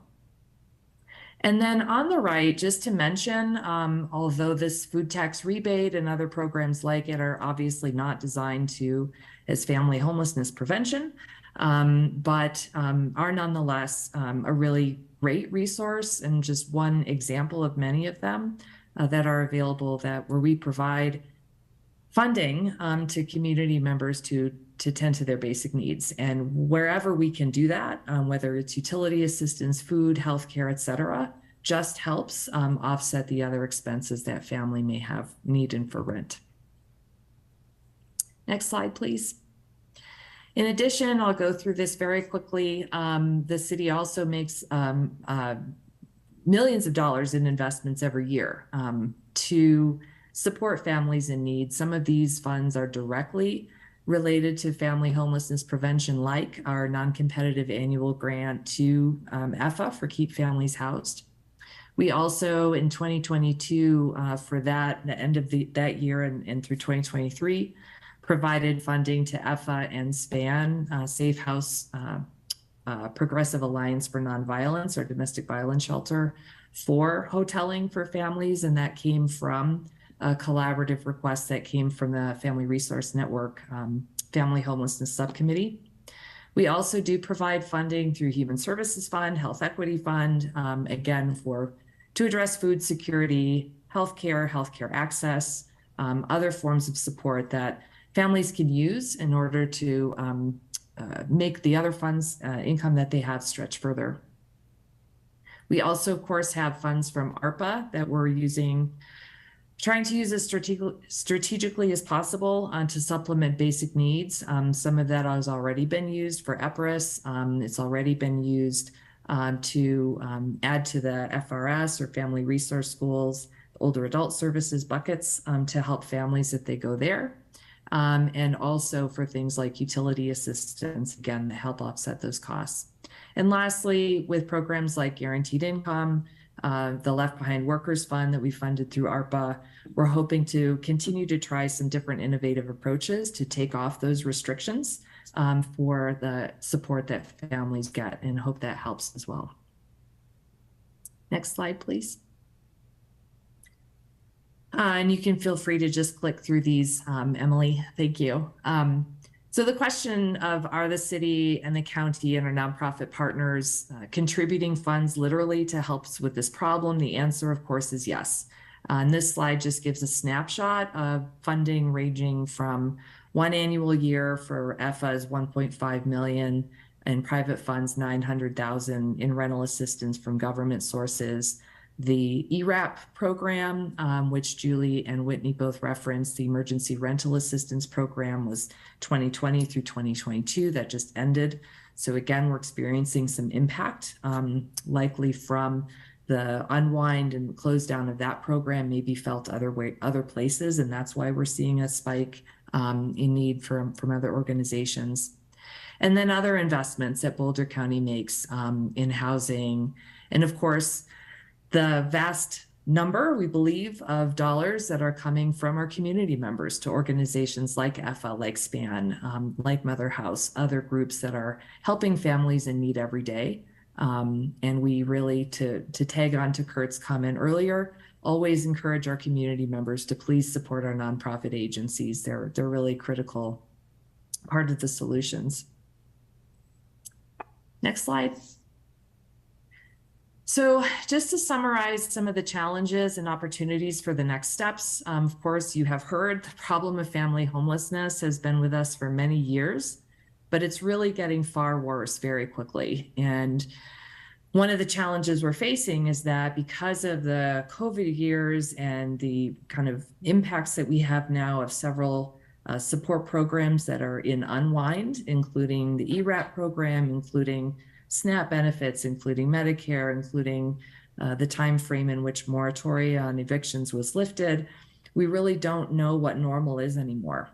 And it's really difficult for us to gauge whether this pretty dramatic spike in need is temporary or whether this is a new normal. And I think one of the challenges, again, that we're facing right now, and we have a meeting tomorrow among several agencies, is how to address the crisis that we're facing, because resources that we had budgeted for this whole year are really vanishing very quickly. We're exploring additional funding options and are also planning to adjust programs as necessary to make sure that what we do have will stretch as far as possible.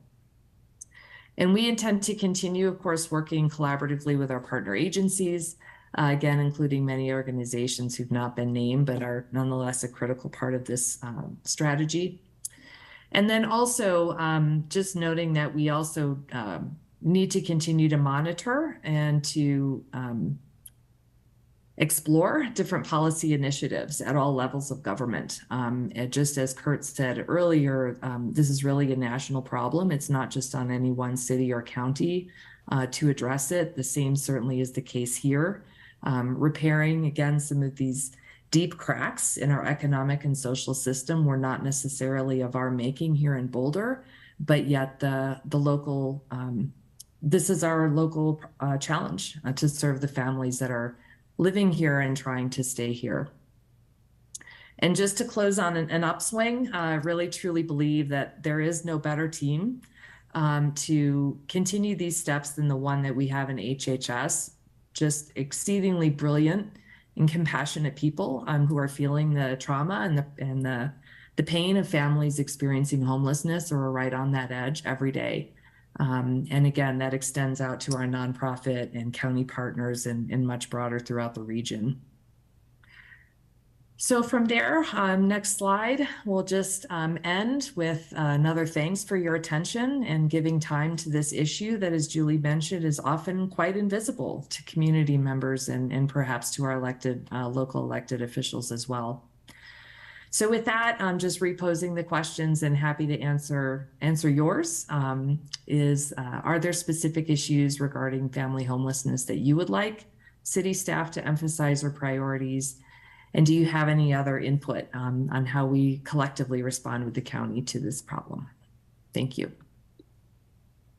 Thank you, Elizabeth, and thanks, Whitney. Thanks, Julie, for your presentation, and thanks for providing that guidance and certainly expertise as we navigate an extremely difficult situation in our community because of the impacts that certainly when kids are experiencing homelessness, that the risk factors go so high with them to experience it themselves later on in life. So thank you for that. We are, as we're moving through the evening, just keeping track of time, we're quite behind the 8 ball at this point. So I'm going to ask my council colleagues 1 or 2 questions and try to be brief because we still got to get through SAMPS and we still got to have our county conversation. And I'd love for us to not be just sort of melted jello by the time we get to our county conversation. So if we can sort of keep that short. If you do have other questions, we certainly have ways to follow up, but I just ask that we keep them a little quick so we can keep that ball rolling with some of the work that we have to go on down the road here. I see Tara, Aaron, then Mark. Real quick question for Julie. Julie, it's good to see you again. I remember when I came down to visit, you mentioned that there were not enough 3-bedroom affordable housing units that you really need those for families' health and well-being. When I asked some of our housing people if we had enough, they said we did. So I thought, I know, right? So I said, what better time to ask that question than right here and now when everybody's here? Do we or do we not need more 3-bedroom housing for some of our families that are in need of affordable housing? I would say yes. I would continue to say yes. And partly because in the affordable housing world, you see very few of the larger bedroom units built for the numbers and the tax credits and whatever. And I know that in our own housing, we have like 4 3-bedroom units across the county. And 3-bedroom sounds extravagant, but actually if you have 2 children of different genders, you need 3 bedrooms. So I would disagree with that. I don't think we have enough. And I think it's hard to prioritize that within both affordable housing programs as well as kind of voucher area. And landlords tend to not like to rent to big families as well. So it's much harder to find the permanent affordable. Okay, everyone, families listen with to kids. Julie. Listen to Julie. I'm going to call you all after this meeting and discuss it. Can I colloquy on that one? Yeah, go for it, Lauren. So one of the things that I've heard is that, I think BHP says that those rentals are slowest to rent, the 3 and 4 unit ones. So is that, and maybe this is something that Kurt, you could help us out with, or Elizabeth, just in terms of the cost of those units and whether that might be the barrier, or could you just provide maybe a little bit more information about where this disconnect might be happening, or anything you would find useful? That's a great question, Lauren and Tara. I think what we've seen over the last few years is that the affordable 3 bedrooms rent up at a slower rate, and there seems to be sort of a higher waiting list of individuals for the 1 and 2 bedroom units, or even the efficiency units. The other thing we started looking at last year, though, was the affordable rental rates for the 3-bedroom units. And as they're targeted, related to AMIs and that sort of thing, it seems like they're probably too high as well. And that could have an impact on that sort of equation. So we've been discussing this with BHP as well, and looking at if there's ways in the financial models to lower the affordable rents of the 3-bedroom units. And I think that would certainly make a difference. I would note that we're still developing 3-bedroom units, though. The Raleigh Sport property that's going to be breaking ground very soon has a number of 3-bedroom units in it as well. Thanks, Kurt. And thanks for that colloquy, Lauren. Tara, is that it for you?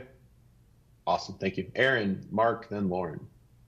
Great. I don't have a question, but just want to make a quick comment. So Julie, really appreciate you being here and sharing with us all the amazing work that you all are doing. EFA's such an extraordinary partner for the city. I'm just incredibly grateful for everything you do for the city as a whole, and for our neighborhood. I can actually see your offices outside my window right here, as well as a number of units of your transitional housing. But just one thing I know in your communications with us in the past that you've emphasized is the need on the other side of the equation of higher wages for families, for people in families. And if we had more time, I'd get a comprehensive update on our minimum wage effort. But since we're low on time, I'll just make the point that we are working on it. Lauren is our point person. The efforts to increase the minimum wage here in Boulder and in our region are underway, and we'll get you an update on that before too long, because I know how important that is for our working families. That's it. Cool. No question. Awesome. All right. Mark, Lauren, then Nicole. Thank you guys for that presentation. It was truly excellent. Very quickly, do we know what percentage of sheltered versus unsheltered homelessness occurs within families? I'm sorry. Yes. Yeah. Okay. If you got an answer, go ahead, Julie. Yeah, we do from the McKinney-Vento data, and it's usually around 85% is what's considered doubled up couch surfing, 2 or 3 families in an apartment. The unhoused, the next biggest chunk is in temporary shelters, like domestic violence shelters, like our housing, and then probably like 5% that is unhoused or unsafely housed, typically in RVs and cars. You don't see a whole lot kind of camping out in the open air. When we engage with unhoused families, do we have a sense of what percentage successfully emerge from homelessness, however it's characterized? This one for me. I can give you our. Yeah, Julie, go ahead. Yeah, I mean, we follow this. We have our goal for families that go through our temporary housing is to exit to safe, adequate, and affordable housing. We consider affordable at 50% of income. And we target, our goal is about 80%. We've had 85% success rates over the years. Currently, it's about, across the county, it's about 66%. It shows you how much harder it is to get that's a solution on the back end. It's a little bit higher in our housing in Boulder, and I put that stat in the memo I sent out. We also can report that from the hoteling, which is the most kind of unstable families, we're seeing right now of the 15 to 20 families that we support in hotels in a given week, about 60% are finding a housing solution. Okay, those are great numbers. That's all I've got in the interest of time. Next. Thanks, Mark. Go ahead, Lauren, then Nicole. Thank you. I was wondering, why don't we prioritize families in our affordable housing, in our permanently affordable housing, and so, like, what trade-offs are you considering in that, and how hard would it be to think about trying to make a prioritization there? Bert, do you want to take that one?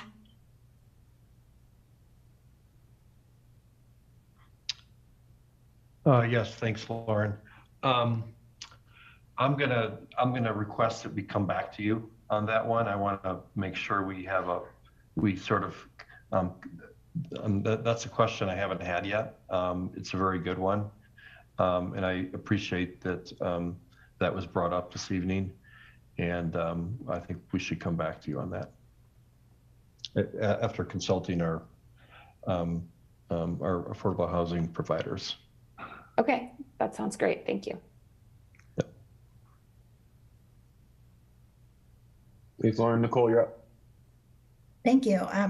I don't have any questions on this one, but I did just kind of want to offer some comments about an issue I think we're going to be needing to really think hard about in the next few years. But first, I just want to thank everybody in the county, the city, all the nonprofits who are working so hard to help everybody in our community. I really do appreciate all that you're doing to help folks out. For me, reading this packet was incredibly devastating. We are doing so much, but there are still so many people who are experiencing homelessness and living on the edge. And all that we're doing is still not sufficient to address the underlying issues that are increasing and perpetuating homelessness. And I heard a couple of folks say, before that we don't have the resources to do anything. And I just want to disagree with that. I really disagree with the idea that we don't have the resources that we need to solve the homelessness and poverty challenges that we're facing, because we have so much wealth in our community alongside all of this poverty. Just on this council, just in the values of people's primary homes who are homeowners, we're sitting on over $14 million. But last year, the McKinney-Vento numbers showed that 300 students just in Boulder schools experienced homelessness.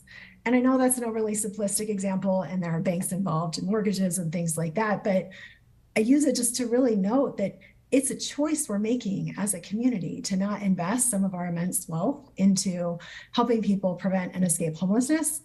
and to expect underfunded nonprofits to pick up some of the slack of what are massive failures in our social systems.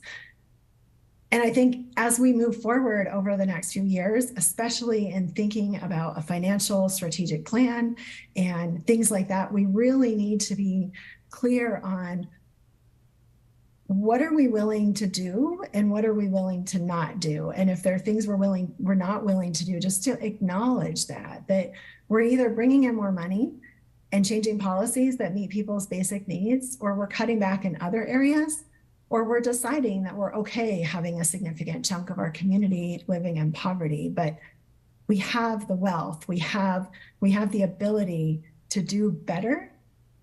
And I think those are just some hard conversations we're going to have as a community, is what are our financial priorities and how are we moving forward? Thank you. Thank you for that, Nicole. And once again, I just wanted to thank Elizabeth and Julie at EFA and Whitney for bringing this up and giving us an update on this. We'll certainly be circling back to this conversation, and we've got a lot of work to still do, but it is worth taking credit for the immense and incredible work that's happening. And it's okay to acknowledge that there's still more to do, and recognize the good work at the same time. So thank you for that. I'm going to turn it over to Nuria to introduce our third topic, and then we will go to another presentation and rinse and repeat as we've done before, and continue on. Great. Thank you, Matt. As I do, I'll ask Emily to bring up our slideshow, and we will try to go through this with as much detail as we can, but also quickly, because I know many of you know this, and I'll go to the next slide. As I start to think of it, and this one I'll frame a little bit more than the rest, we have been talking about this a lot we've been talking a lot tonight about homelessness and what the city is doing, perhaps to think about that upstream prevention strategies, housing strategies, what we're doing with family homelessness, and there's a lot more to be done. This conversation tracks a little bit aligned with that. This is not critically important. We have said this before. The work that we do for safe and managed public spaces is not is not a strategy to resolve or to solve the underlying issue of homelessness. It is really focused on what we're seeing as a symptom or the impact of homelessness in our community, and really addressing how do we make sure that all of our public spaces are accessed by all, while making sure that we are thoughtful and balancing compassionate outreach and helping folks make sure they're connected to really much needed services as we're talking about it.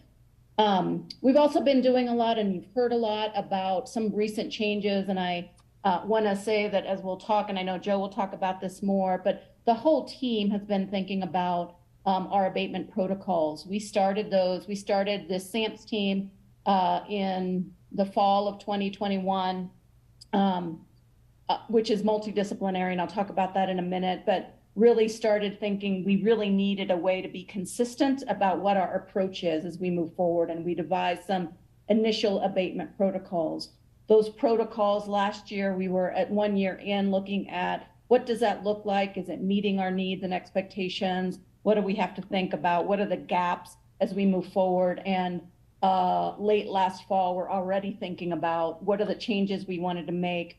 And although this was a big team effort, I want to thank our city attorney and our utilities director in particular. They really led this, but again, you'll see that this is a multidisciplinary team that really shared in their insight as we move forward.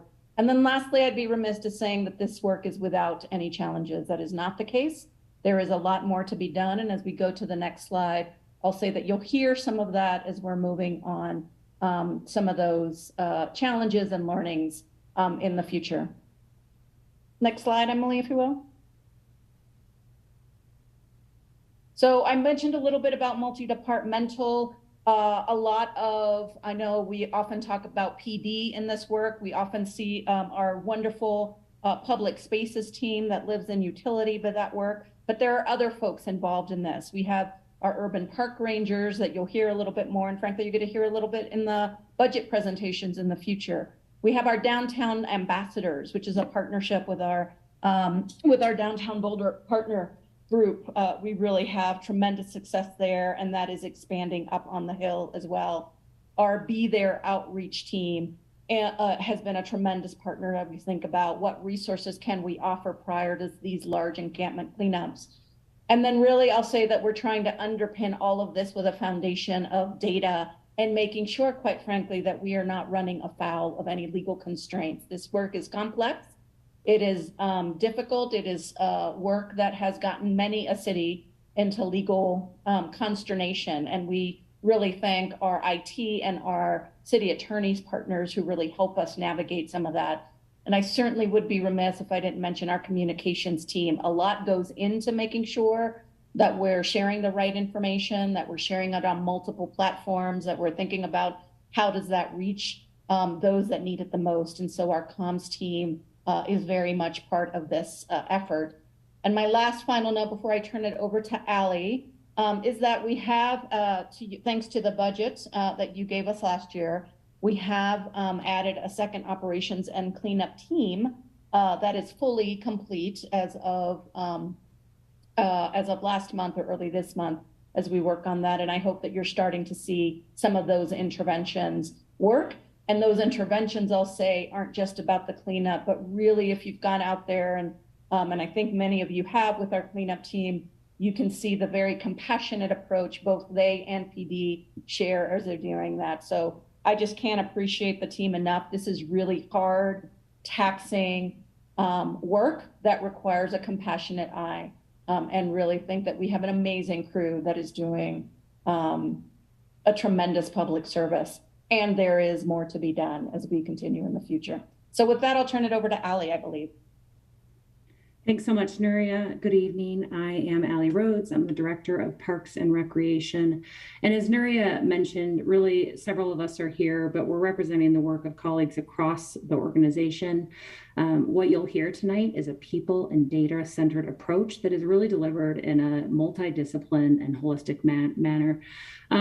As we do every time we talk about the work of safe and managed public spaces, I do want to just highlight that we recognize we haven't solved this issue. There is a lot of work to be done, but there's also a lot of work to recognize. And I also want to call out, as we do every time, as we did with Nuria, that as we do this work, we are doing it in balance with what you've been talking about for the first 2/3 of your evening, that of course, as we work to solve homelessness, we also want to be working to address the symptoms of it so that our public spaces are safe and welcoming for all. So the memo that you got for tonight and our presentation really just highlights some of the progress, but also some of the challenges. I'll remind folks listening in council that the coordinated work of the Safe and Managed Public Spaces team, or SAMPS, it really began in earnest in 2021. And as we've talked to City Council about this work, one of your key questions has been, how will we know this investment in the internal cleanup team, in our park rangers, is worth it? And what does success look like? And so in acknowledging that our work cannot solve a nationwide housing crisis or many of the other challenges you've talked about tonight, I want to just highlight we've done really careful work to map out the SAMPS program goals, strategies to achieve them, and then outcomes to measure progress. Some of the outputs are shared here on this slide. As you can see, we're tracking a lot of data and doing a lot of work to keep our public spaces safe and clean. Recognizing the time as we move into the next slides, we're just going to highlight some of those for you tonight. So if you move to the next slide, this highlights the 8 program goals that we have outlined for our SAMPS work. And as Nuria mentioned, while SAMPS does not try to solve homelessness, there is overlap with the work that we do, and we try to connect individuals experiencing homelessness and living outside in public spaces to coordinated entry. You'll hear more about the approach and the protocols from our colleague Joe Tadeucci in a moment. These program goals and the 2023 action plan to achieve them are attached to your memo and available online. And the next slide just highlights that we do have a 23 action plan. It outlines specific strategies for all 8 program goals. And I hope folks had a chance to review it and see the thoughtful and strategic work that was done by, again, colleagues across the city with partnership from the real experts in logic models and data in our innovation and technology department. So if you go to slide 6 just quickly for that nice graphic, and then we can move on to slide 7. And thank you so much for the folks behind the scenes who get to advance slides for multiple speakers. We really appreciate it. So this is just showing you this. And again, we wanted to make sure you know that this was an attachment in your memo. If you go to the next slide, this is just the data tracking of encampment reports and cleanups. Note that just the number of encampment reports rose by nearly 140% year over year from April to March. Part of this chart reflects more consistent and regular reporting by both staff and the community as folks have become aware of the tools that we have available for reporting. And then I'll just note that the operation team's output, which is the cleanups reported in the bar graph here, it does vary throughout the year. It can be impacted by factors such as weather, size of encampments, staffing. There are weeks where we have folks in training and we have less capacity. One of the key outcomes of having an in-house crew, I want to highlight that this isn't measured here or really anywhere, is that other maintenance staff have the ability to focus on their assigned and really core duties of maintaining our waterways, our parks, and our transportation corridors. And then my colleague Kurt is going to cover this next slide.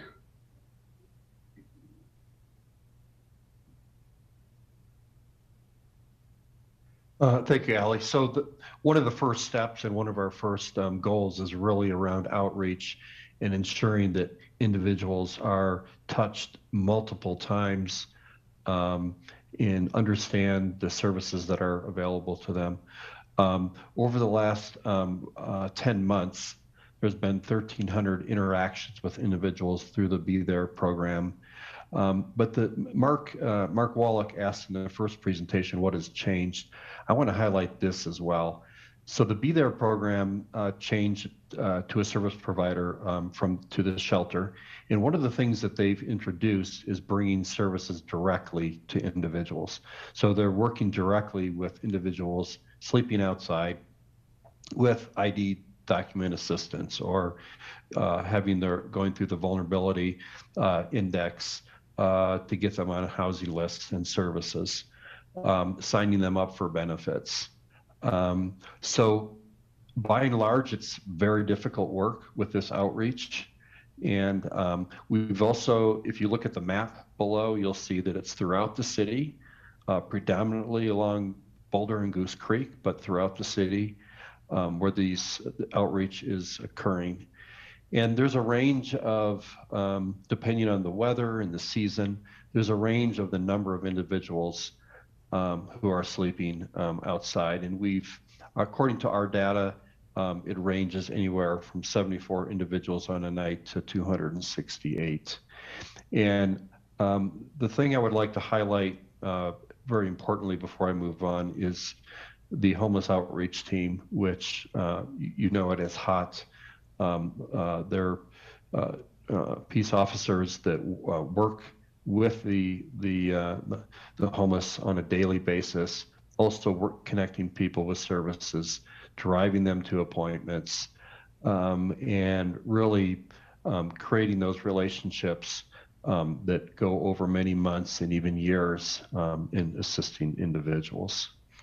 And with that, I will hand it off. Thank you.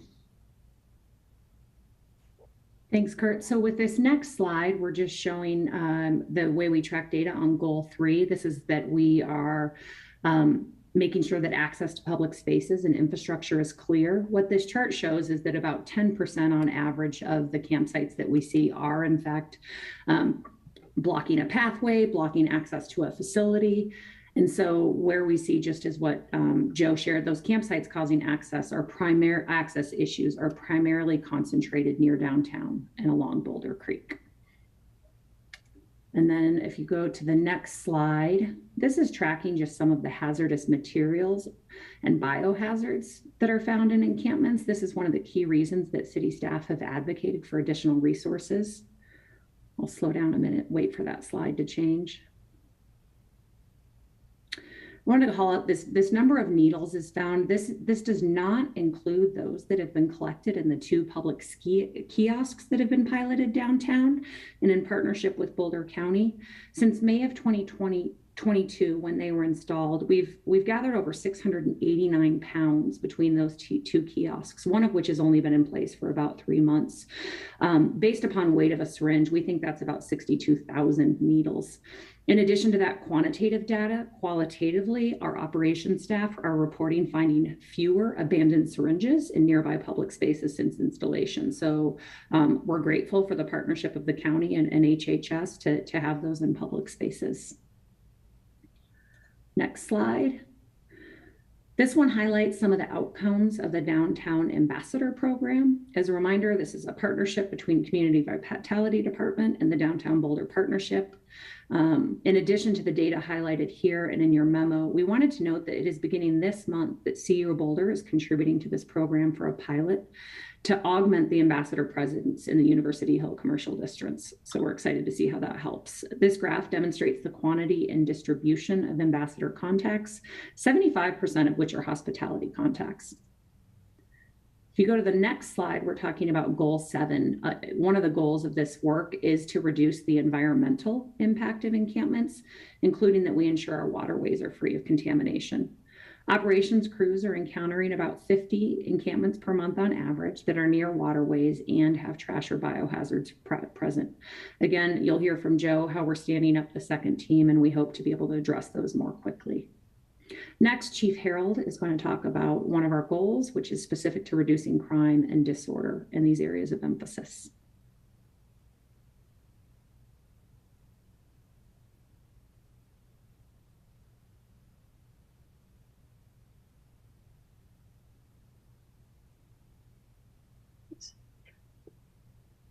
Thanks, Director Rhodes. My name is Maris Harold. I'm your police chief.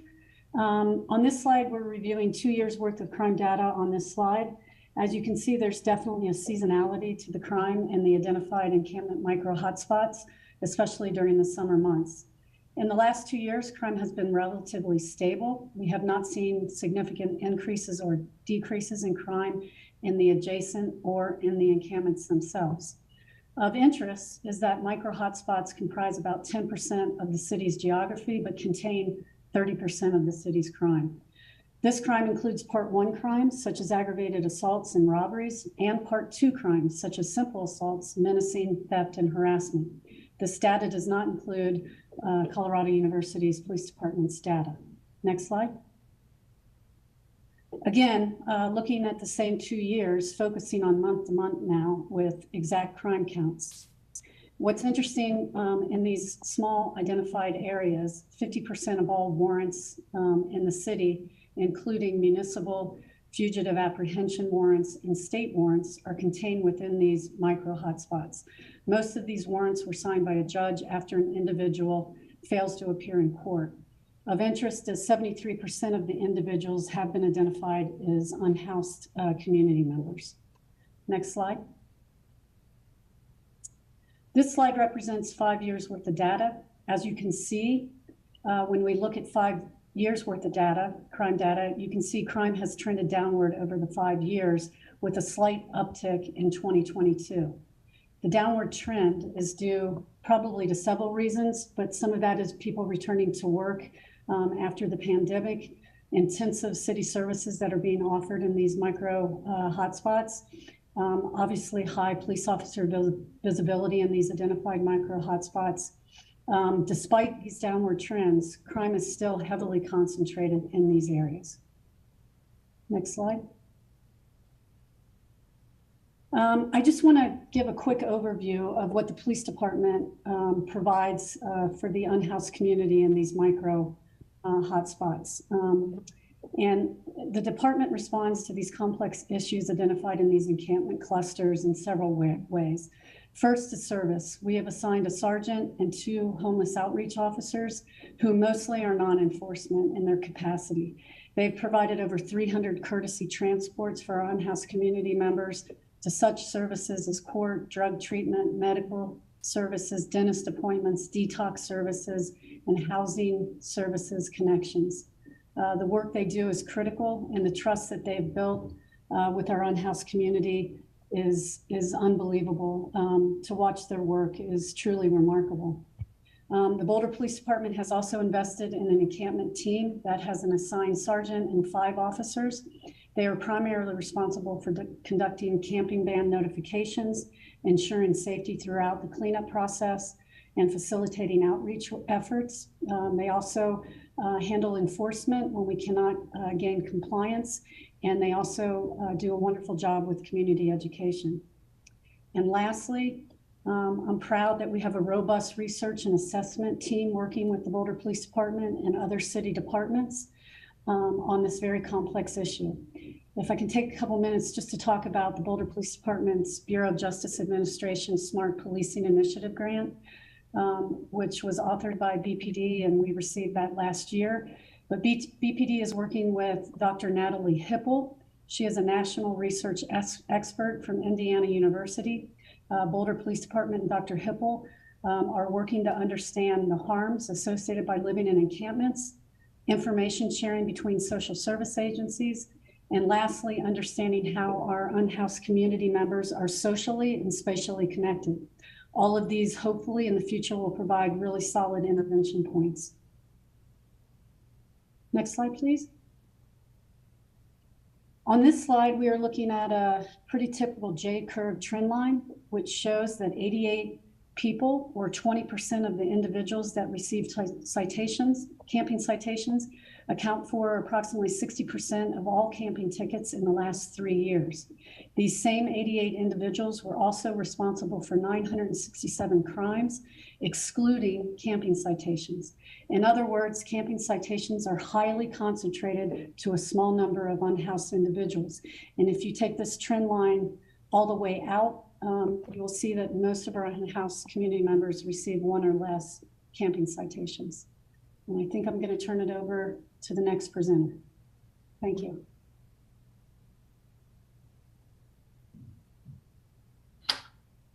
Good evening, Mayor and members of Council. I'm Joe Tadiucci. I'm the Director of Utilities, and I know there's been a lot of community concern in recent months about the condition of our public spaces. And I'm going to talk about our operations a bit here and what we've been doing to address those concerns. If we can go to the next slide. We've got a couple here that I'll go through quickly. Just in general, this is a process map. And the point of this slide is that there are procedures that we follow, and there's more to it than just the visible cleanup work that people see with our teams out in the parks a lot. One thing I'd like to note is the notification step, and that is one of the areas where the people focus comes in. And so in addition to letting people know that they have to vacate, we also let them know what their options are for plugging into services, including shelter. And we have an external service provider that's present with us on the days we provide notice. Next slide. We sometimes get questions about how we decide where to focus our cleanup efforts. And we do have a prioritization formula that considers a number of factors for each of the known camping locations, and our team processes that information each week and they decide where to go. And the factors are shown on this slide. Certain factors are weighted more highly, and we add up everything and assign a score to the campsites. And I know there's been a lot of community interest in the areas around school, and we'll just note that the camps that are in close proximity to schools, that's currently one of the highest weighted factors. Next slide. So now I'd like to talk more specifically about the circumstances that we've been experiencing in recent months and the understandable community concerns. These photos that are on this slide represent some of the more notable situations we've experienced in 2023. Earlier in the year, people may remember we had a lot of camping and activity around the band shell. A few weeks ago, when the weather was a lot colder than it is now, we were experiencing a lot of fires at campsites.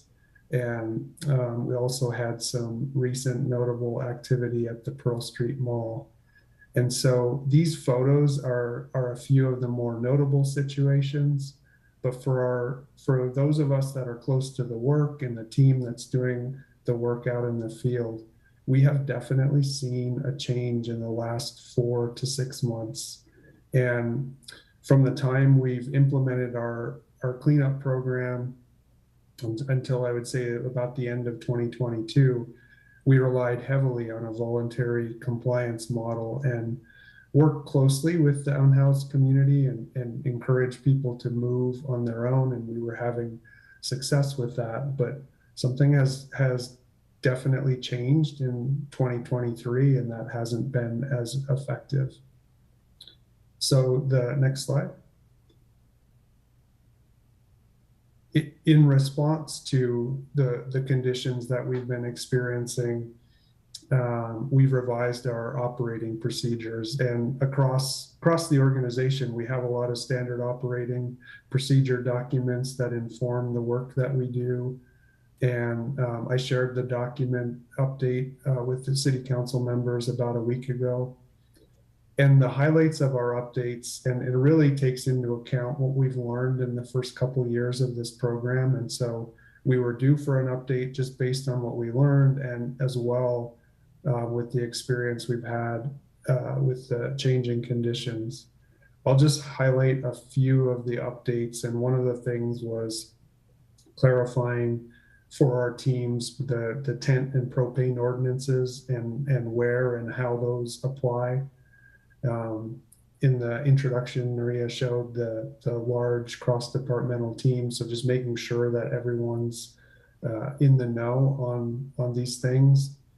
And then providing notice to the people who are camping, and 72 hours notice has been a standard of our protocol since we developed the procedures. But then in this recent update, we identified some situations that are exceptions, need to be exceptions to the 72-hour notice. And the last time we checked in with council back in August of 2022, there was a lot of discussion about the multi-use path underpasses and people that were setting up tents and creating obstructions. And so we've identified situations like that where the team can go out without notice and create a safer situation for everyone involved, including those who are camping. And we've been able to implement that here recently. Another thing that we've experienced in the first few years of doing this, and it's been more prominent in 2023, is where the team comes through and the people who are camping just move a few 100 feet away in the noticed area, maybe after the team leaves for the day. And that's not really the intent of the policy. So we've updated our procedures to address that.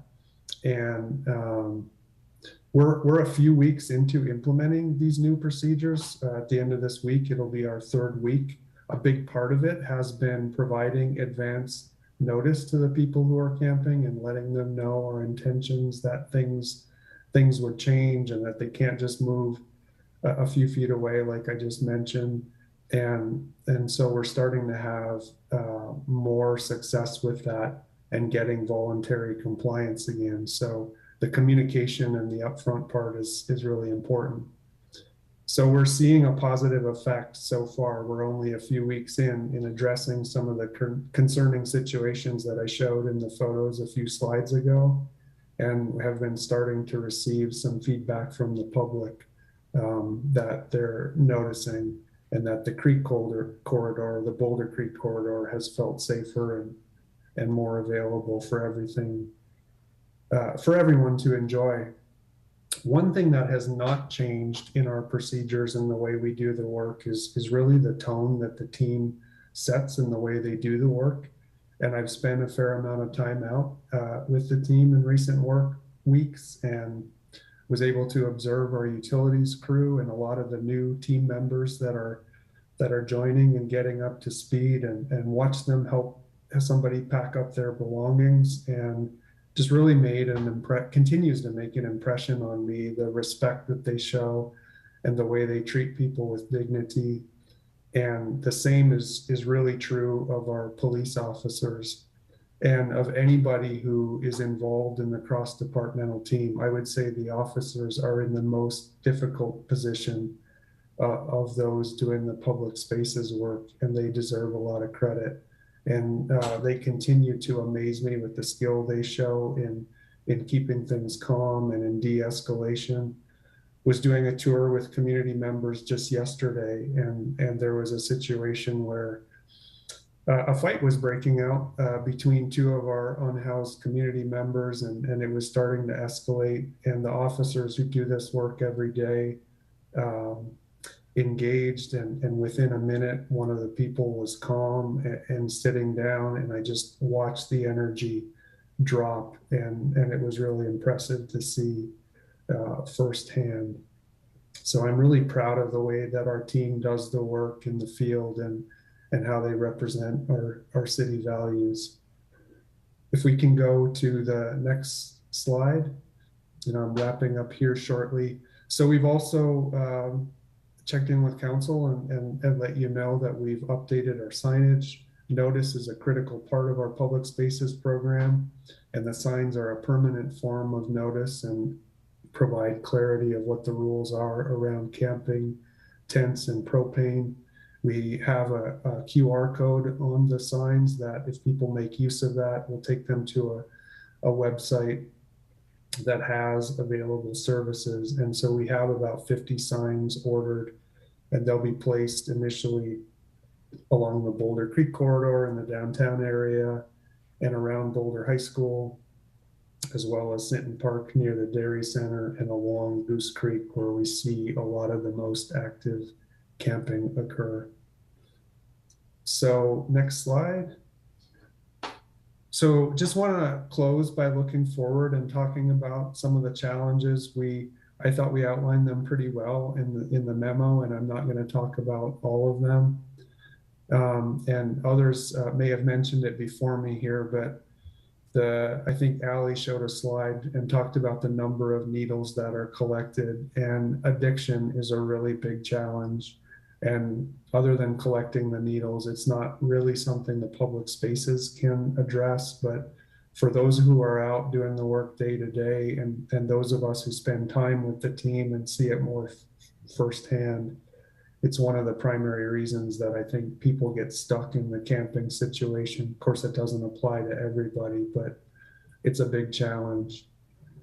Another big challenge for our work, and just being really candid here, we have divided community views on this work and deeply held perspectives on different sides of the issues, and our team is caught in the middle of that. And honestly, our police officers bear the brunt of that. As I mentioned, they're in the trickiest spot. And I think there's really well-intended efforts on all sides of the issues, but at times we're working against each other. So if we could ever figure out a way to align those efforts, it would be huge. And it's something that the four of us directors are thinking about and talking about as well with the city manager and city attorney. If we can go to the next slide. In terms of next steps, and I'm sure it'll catch up here, but I'll just keep going. We'll continue to implement our 2023 action plan that was mentioned earlier. A big part of that is implementing our updated abatement procedures. I still have a lot of opportunity to get the new crew members up to speed and to streamline that work. And we'll also work on our communication with both internally and with the public, and prioritize training for our team members. And so if we can go to the last slide, I'll just end with a note on this photo and open it up then to questions. And this photo really brings it back to utilities and why the crew is housed in our department. And one of the reasons we have a public spaces program, we just can't, this is the Goose Creek path, and we just cannot have people sleeping in our floodways. We're heading into thunderstorm season, and flash floods can happen at any time. So there's important work to be done to keep everybody safe. And so that's our prepared presentation, and we'd be happy to take questions that the council members might have. Thank you, Joe, and thanks to the chief and Allie, and really to this multi-departmental work that's being done. We recognize how difficult it is, and certainly that there's a long road ahead of us, and it can seem like there's futility in the work, but know that there's some outcomes here that the community does have challenges in on both sides of that issue. And I appreciate, Joe, you bringing up that sometimes if we're working against each other, but if we can find ways to work towards similar solutions, that would be welcomed in terms of common outcomes. So appreciate that. And thanks, because I know that was kind of an abridged presentation to help us get back on time. So thank you guys for your very precise execution of that presentation. So I greatly appreciate it. We're going to move into questions. Checking in, we're at 8:50, so we're getting kind of close to our allotted time. I know we'll likely leak over, which is fine. And so let's just maybe do 1 or 2 questions. If you got some comments, that's fine too. We'll do 1 or 2 questions in the first round. If you got comments, why don't we reserve those for the back end, and then we'll get sort of teed up and transition to our conversation about the county. So I see Bob's hand up, and we'll start with Bob. Thanks, Matt. Thanks for all the presenters. That was a great presentation. I know it was abbreviated, and we should probably have a lengthier conversation about, well, everything we talked about tonight. Each one of these is probably, as Matt said at the beginning, deserving of a full study session. I just have one question for Joe and maybe one question for the chief. Joe, thanks for sharing with us your revised protocols. It sounds like you're about 1/3 of the way into a 45-day plan to test how those are going. Can you maybe just share with us very briefly your measures of success and whether this 45-day plan is working? And will you be kind of checking in with us maybe in the, I don't know, June or July timeframe when that 45 days is up to let us know how things are going?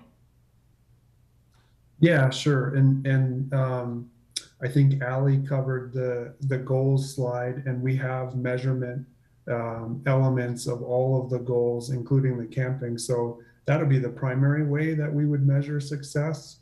But I think the 4 of us directors that are involved in the work are also paying really close attention and working closely with our team. And we were starting to see in 2023 things changing. And the team would come through, and let's say there were 10 tents in an area that we had noticed. And after they leave, in 2022, the place would clear for a while and people would move to other areas. And we were seeing people more quickly established. So in the first few weeks here, where we focused on the Boulder Creek corridor, I think it's been a dramatic change, and it's been much more clear of tents. So I think in addition to our measurement measures, we're just going to be seeing, can we sustain that? And are there potentially some unintended consequences of moving people, and do they go to other areas? So I think we'll be looking at those things. Thanks, Joe. We look forward to those outcomes and that report maybe in the summertime. Chief, we kind of, first of all, the numbers you shared with us tonight were absolutely mind-boggling as far as the concentration on camping violations and other violations. So thank you for that data. I know we kind of put you and Danielle on the spot a couple of weeks ago, so I wanted to give you a little bit of time to go back and reflect on some of the number or the questions, have the numbers reflect on the questions that we asked you a couple weeks ago, probably unfairly. Do you have, you gave us some really interesting numbers on citations for camping and tent possession tonight. Do you have kind of conviction rate? I'm kind of curious what the conviction rate is for camping bans versus other municipal crimes. I mean, obviously there's a lot of crimes that can be committed, but if you were able to segregate those from camping, and tent possession from everything else like traffic and all the other municipal crimes, is there a discernible difference between the conviction rate of one versus the other? Well, thanks for the question. And I know Dr. Reinhardt's with us. He's been tracking this data. I would say, and Daniel probably has specific dispositions, but I would say the vast majority of camping citations and tent citations are dismissed at some point out of the municipal court. And that dismissal process could involve a lot of interventions, but unlike traffic citations where there's fines associated or other consequences associated with that, I would say the vast majority are dismissed, and they have a list of reasons that tickets are dismissed, and I don't feel comfortable getting into that, but that's my understanding. Dr. Reinhardt, are you on? Can you give any other guidance on this? Yeah, my name is Dr. Reinhardt. I'm the Chief Data Analyst for the Boulder Police Department. Everything, Chief Harold, that you said, I would echo. When we look at case dispositions, it seems to be that a large proportion of them are dismissed, but they're dismissed under circumstances like for alternative sentencing options to connect folks to services. And so there are differences between dismissals for different kinds of cases, but those are examples of things that we see. Thanks, Daniel. We can probably drill into that at another time, but I appreciate the high level. Bob, I see Sandra's hand up, so I don't know if she's got some feedback or commentary on that point. Yeah, thank you, Matt, and I appreciate the question as well, Bob. And just to provide some additional background, so many of the cases related to camping are handled through the municipal court's community court program, which is intended to provide connections for folks to services, but primarily to get them into housing. And so if someone takes a significant step towards that, whether that's getting an ID or whatever the circumstance may be, if they do that, then their case does get dismissed. And that's a way for the court to create that connection to hopefully ultimately get them into housing. So I just wanted to explain that a little bit more. Great. Thanks, Sandra. And then my final question, appreciate that all. My final question really kind of relates to something that Joe said about the new protocols and trying to avoid the situation where someone is moved and then they just move, a few hundred yards down the road. Is it possible, maybe this is more of a question for you, Sandra, is it possible to have the 3-day rule waived for somebody who's kind of repeating the camp in the same area, or is there a no trespass, injunction that can be put in place where you have somebody, the chief showed a small number of people that seem to be responsible for a large number of violations. Is there a legal mechanism to either eliminate the 3-day rule with respect to those people who are just, moving down the hill, or to kind of have a whole zone that they're kind of banned from for a period of time? Is that in the realm of possible? So you've asked a very complicated question, and I'll attempt to briefly answer it. So the notice rule has to do with providing people with an opportunity to gather their things so that they are not deprived of their property by the government. And so it's really not about the number of the type of offense or the violation. It's providing that person with that opportunity. In the case where somebody just moves a couple of feet, we don't provide additional notice on those cases. Okay.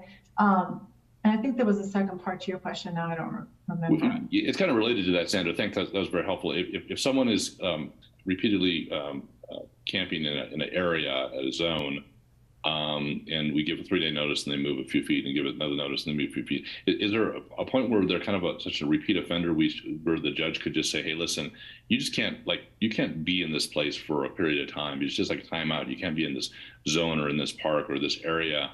Is that legally permissible? We are looking into the use of exclusion orders. So that is something that we are definitely working with the court on possibly pursuing. So yes. The other issue related to this, though, has to do with the fact that the court cannot hold folks on a regular bond. They're all PR bonds with these types of offenses, and so there's not an opportunity to provide any of that as well. So I just wanted to add that as well. Great. Colloquy real quick. Yeah, I'm done. Yeah, go for it, Lauren. And I just make posit there's some real big depth here, and if we get going a bit, we might want to hold or pause these for that bigger discussion down the road a little bit. But go ahead, Lauren. But I just want to catch that we're onto some big threads here. I only have two questions. This is one of them, and it just relates.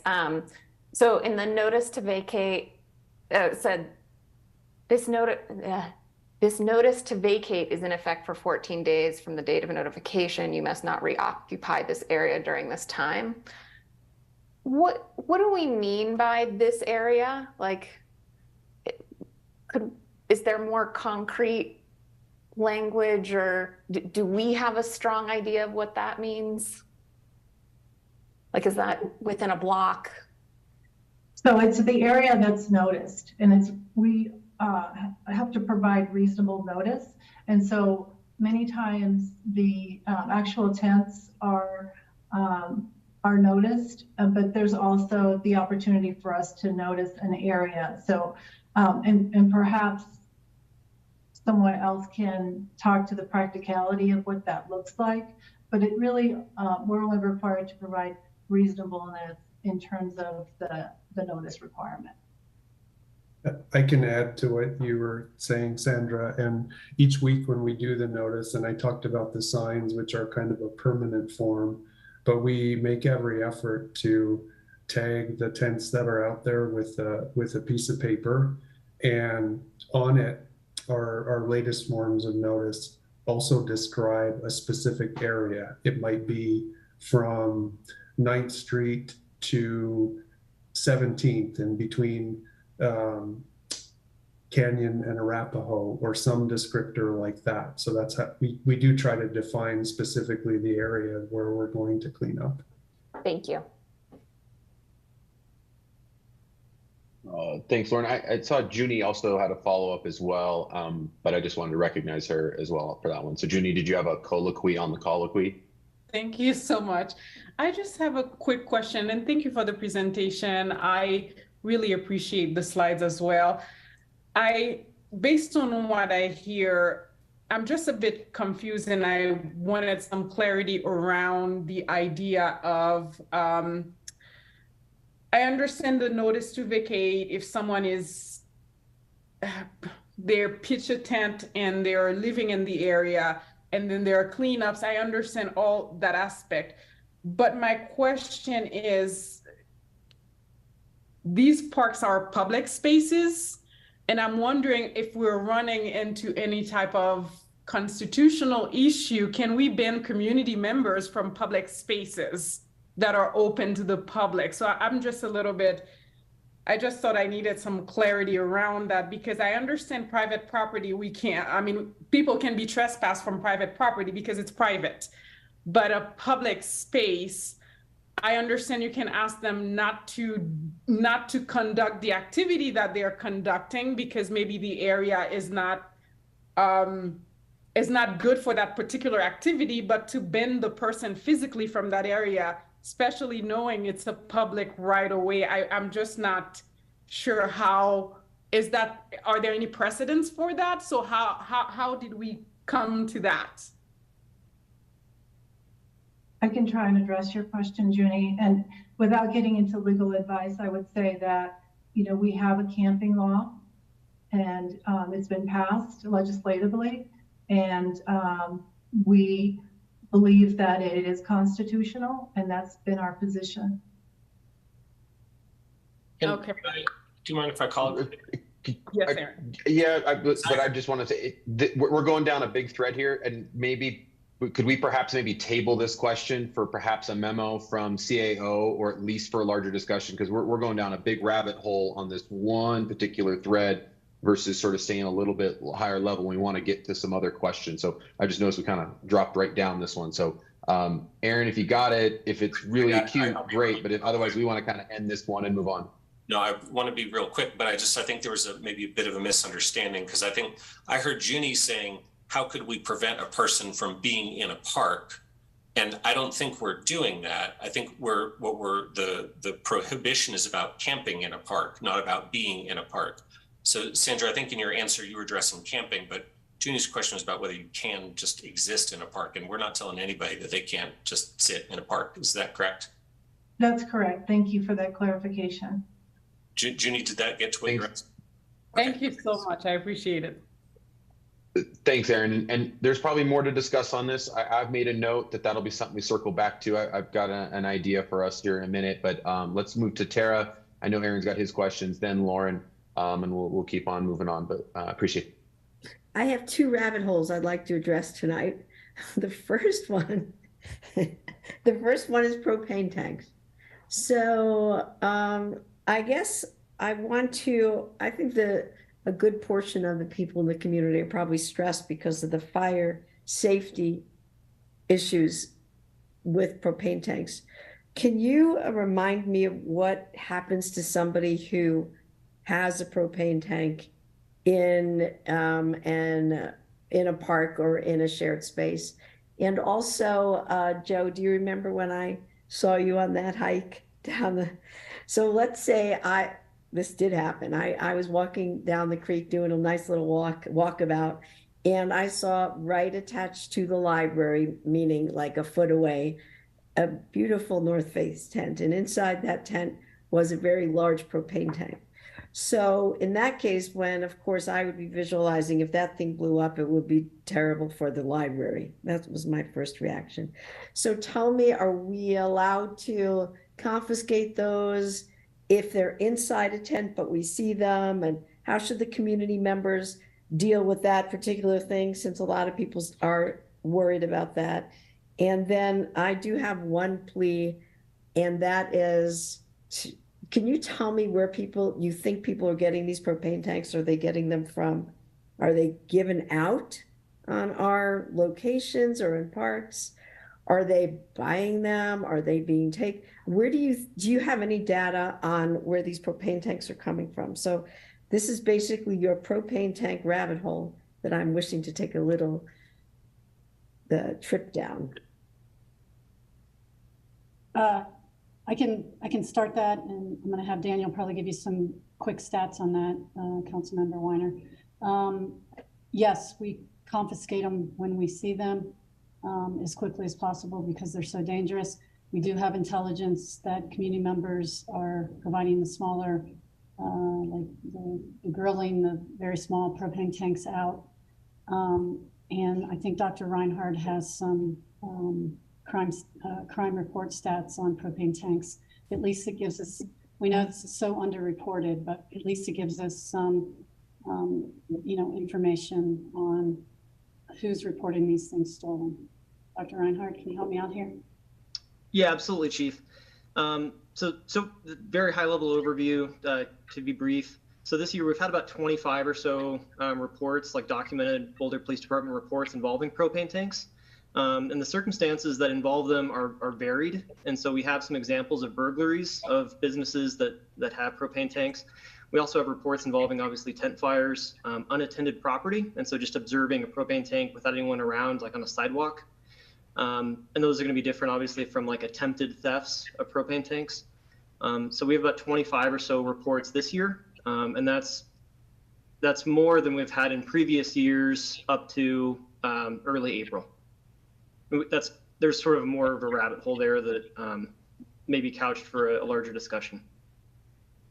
And I should clarify that that obviously we can't confiscate something that's inside a tent without getting a search warrant. But if they're out and we try to get somebody to say it's theirs, most of the time people say we don't know whose it is, and we just confiscate it and tag it and put it into evidence.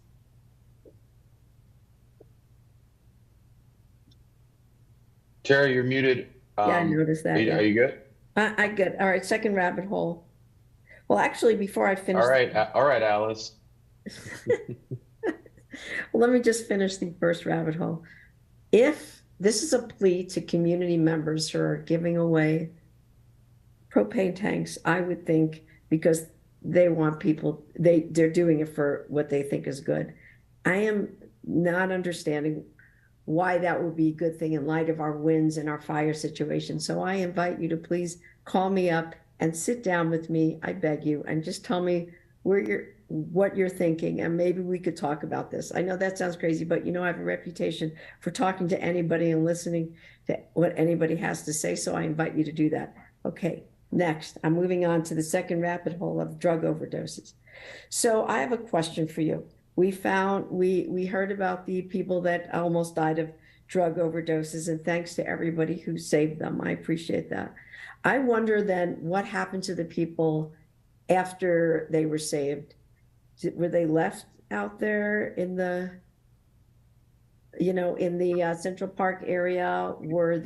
Do we have places where we can take them, like detox centers that we are not implementing that we could perhaps implement? What's happening in that whole world, the world of drug overdoses? Thanks for the question. I'm going to let Deputy Chief Redfern, because he's been out on these and he's been working with the county and public health officials on this, and he's been tracking this since this unfortunate incidents have occurred. So Steve, you mind helping me out here? Not at all, Chief, and good evening, Mayor and Council. Steve Redfern, Deputy Police Chief. Councilmember Weiner, it's a great question. So some of the issues we're seeing is we will give someone Narcan in the field and it is a temporary reversal of the overdose. And so ultimately the person needs to go to the hospital, and a medical professional needs to be the one saying, yes, they're safe. However, sometimes they refuse and walk away, and the ambulance crew is not going to restrain them. We're not going to restrain them. We have had people overdose one day, go back on them the very next day overdosing because it's very difficult, and we don't have the ability most of the time to force someone to go into a hospital. Typically, they'll be released after they're deemed stable in the ER, and they can end up right back out on the street. And so that's kind of the scenario we've been dealing with. It tends to be some of the same individuals typically, but a lot of people are carrying Narcan themselves. And so that's the other piece of this is there are a lot of overdoses we may not be getting notified about because they don't need to call 911 because they've revived themselves. Sometimes that's not enough, and we'll have to give multiple doses of Narcan. And so we do encourage people to call. There are legal protections for people to report an overdose. Ultimately, they need to go to a hospital and be evaluated to really be deemed safe. Next steps down the road when it comes to mandatory treatment, I think, is a bigger conversation, but most of the time that's not something that we have the ability to do. So what about these detox centers that I've heard of from some people? Are they not used that much? Are they not allowed to be used? So our officers take people to our addiction recovery center, or the ARC here in Boulder, on a daily basis. Alcohol, if we arrest a DUI and they're intoxicated, we'll take them there until they're sober. But we will take people there for other substance abuse as well. A lot of times, though, when someone is given Narcan and it's reversed, they're not exhibiting the signs that they're so intoxicated that they're not able to care for themselves. So typically, when we take someone to detox, we have to meet that legal threshold that they're not capable of caring for themselves. And so that's also something that we have to evaluate on the street. And there are restrictions. If someone is being violent, if someone is causing problems, that detox center is not going to take them. Typically, the jail may not be either. And so we end up in a little bit of a conundrum there at times. So then what do you do? Good question. Typically, we'll try to find somewhere to take them, a responsible friend, a family member, things like that. Ultimately, the jail will work with us in extreme cases. It involves a lot of problem solving to figure out a place where they're safe. We definitely don't just put them right back out on the street. Thank you so much for that. Jerry, you good? Oh, all right. She moved her hand up. Let me just, before Ann goes, I just want to pause to say, this is a really, this is a new protocol, and I think we're a little bit into the 45-day implementation window there, Joe. I just wanted to ask my council colleagues, do we feel it would be appropriate to circle back to this subject, not to foreclose questions now, but just to know that we can dive deeper maybe at the end of that 45-day window? And so maybe I look to Nuria and Joe just to see, because I get a sense we want to really dive into this here, and I don't know if this is the right spot versus maybe letting that 45 days go and then we can take a bigger bite out of that. So I just wanted to pause before going to Aaron just to see if that's a good outlet for people to know that they've got a second chance to dive deeper if they so choose. We'd be happy to bring that to CAC for scheduling in the future.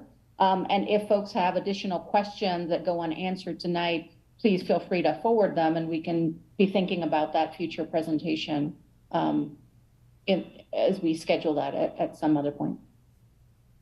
All right, appreciate that. I don't know if that'll help give with people on questions, but I saw Aaron's hand up, then his hand down, but I still want to defer to Aaron on this one, so go for it. It was, my question was around propane tanks, and I had a slightly different take on it, but since we're getting late, I'll just let Tara's questions rest, and thanks for bringing this up, Tara. And I'm good. All right, Lauren, you're up. Thanks, it's a quick one. So in the prioritization formula, I saw that impact on neighborhood livability was one of the items, and I was just wondering how we quantify that when we're making that assessment. What does that mean? Yeah, I don't have that right in front of me right now, but was looking at that the other day, and it's just quantifying if there's trash and stuff like that that is kind of spilling into a neighborhood, and then it becomes a factor in that prioritization score. Thank you. Thanks, Lauren. Nicole, you're up. Yep, and can we do comments if I don't have questions? Relatively quick. Sure.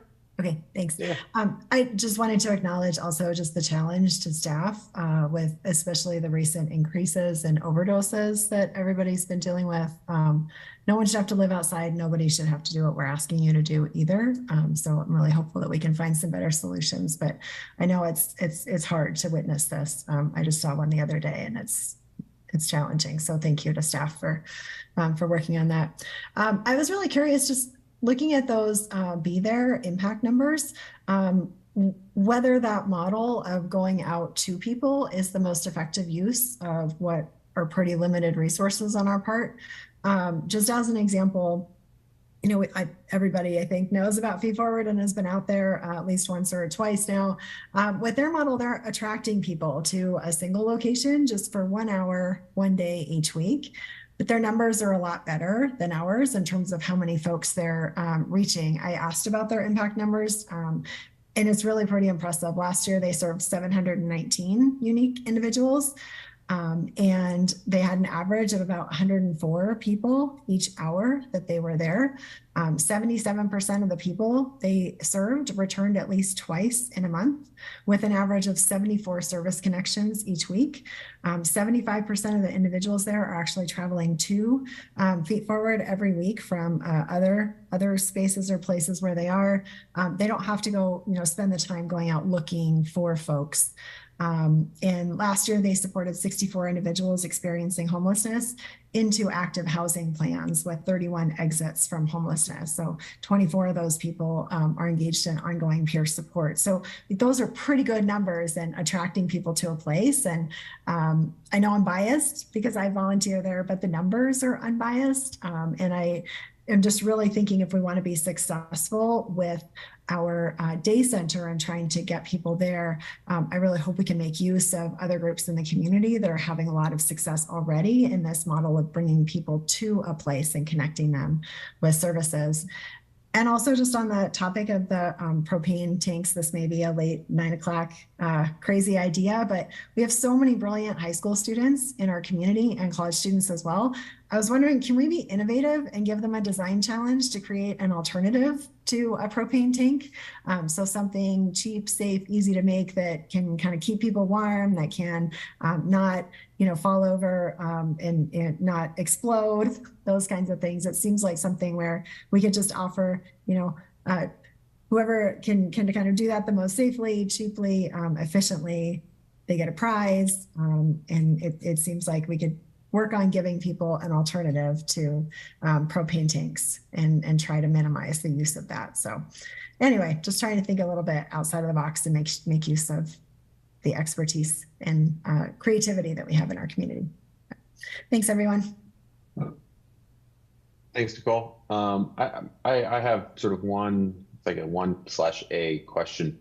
And I don't know if we've surveyed this, but it's a question about, of the people that our teams are interacting with, do we have any sense of how many, or in terms of a percentage of them, that would, accept being, provided or directed to a safe outdoor space versus being on the creek or by the band shell? Do we have any sense of what that conversion rate would be? And then maybe similarly, to Kurt, of those that were obviously, interacting with with SAMPS, do we have any idea of how many of them are maybe with a voucher in hand or ready to go housing and yet just can't because there's not inventory? So they're kind of waiting and waiting for inventory to be available for them to sort of move on through the trajectory. So kind of two-part question, but I'm kind of curious if we have that information, and if so, what it is. If not, how do we get it?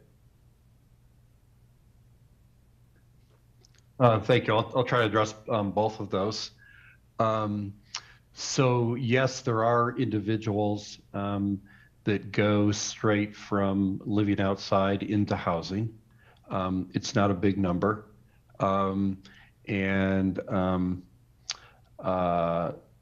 Judge Cook obviously has interaction with some of those individuals. The HOT team also helps with that. And Be There has also assisted people in that way, but also through diversion, which we're now providing sort of out in the field. I would say that we probably shouldn't be too simplistic about the process of housing. Typically, transitioning individuals into housing, and particularly those who are living outside, it takes a whole team effort. There's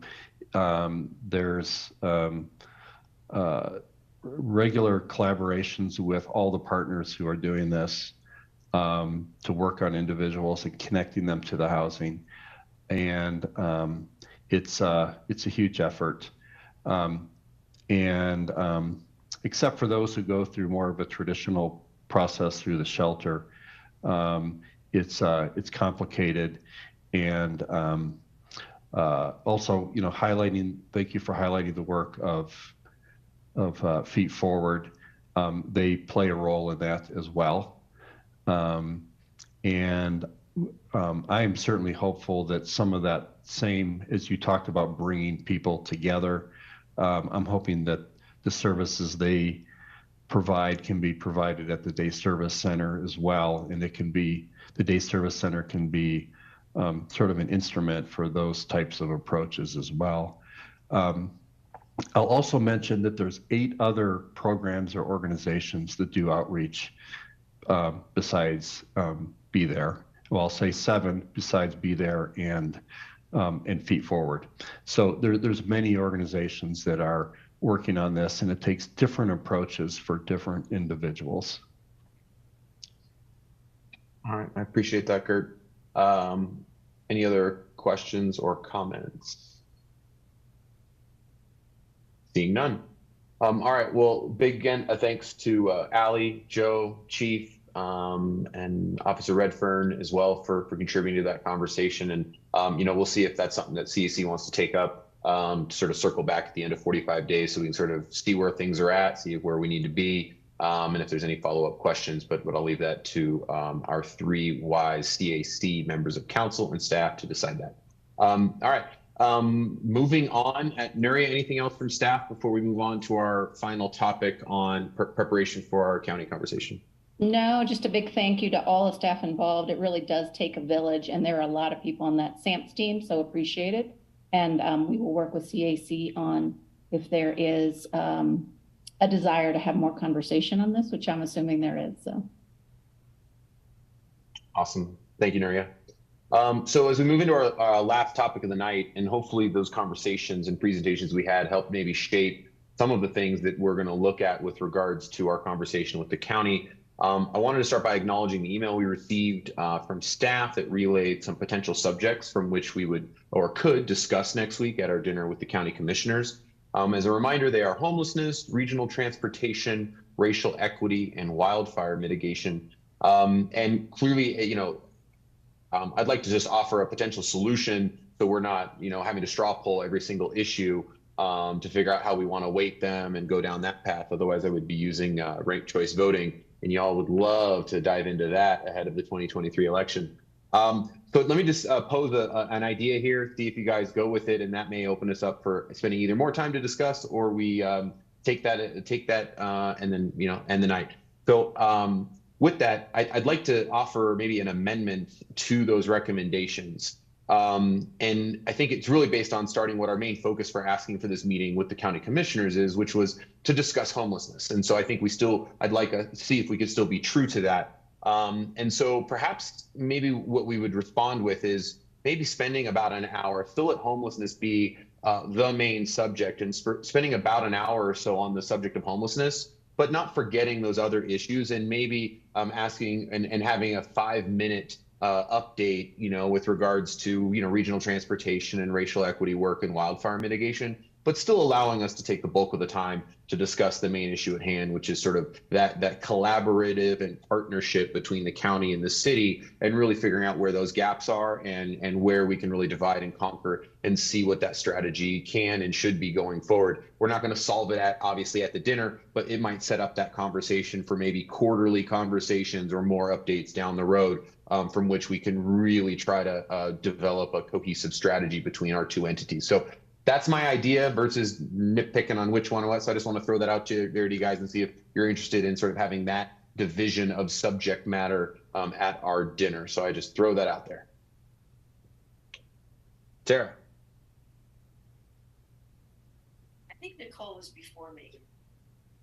I just saw your hand up first in the queue. So either way. Okay, I first want to say that there's no such thing as talking about something for 5 minutes. So forget that.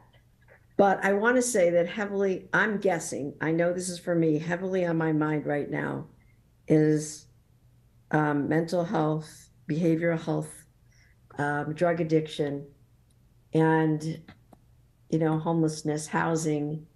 We are at such a crisis. I realize that wildfire mitigation is also a crisis, but right now, for me, talking about those other subjects and how we can figure out how to solve some of these problems with their help and who pays for what is really important. And to me, the most important thing by far is those three things: mental health, drug addiction, and housing and homelessness. So I think I don't know that we have time for the others. And if we do it quarterly, maybe we can put the others then. But to me, this seems to me the immediate. I don't know if my colleagues agree. Thank you for that, Tara. I share that prioritization as well. Thank you for that. Nicole, then Lauren.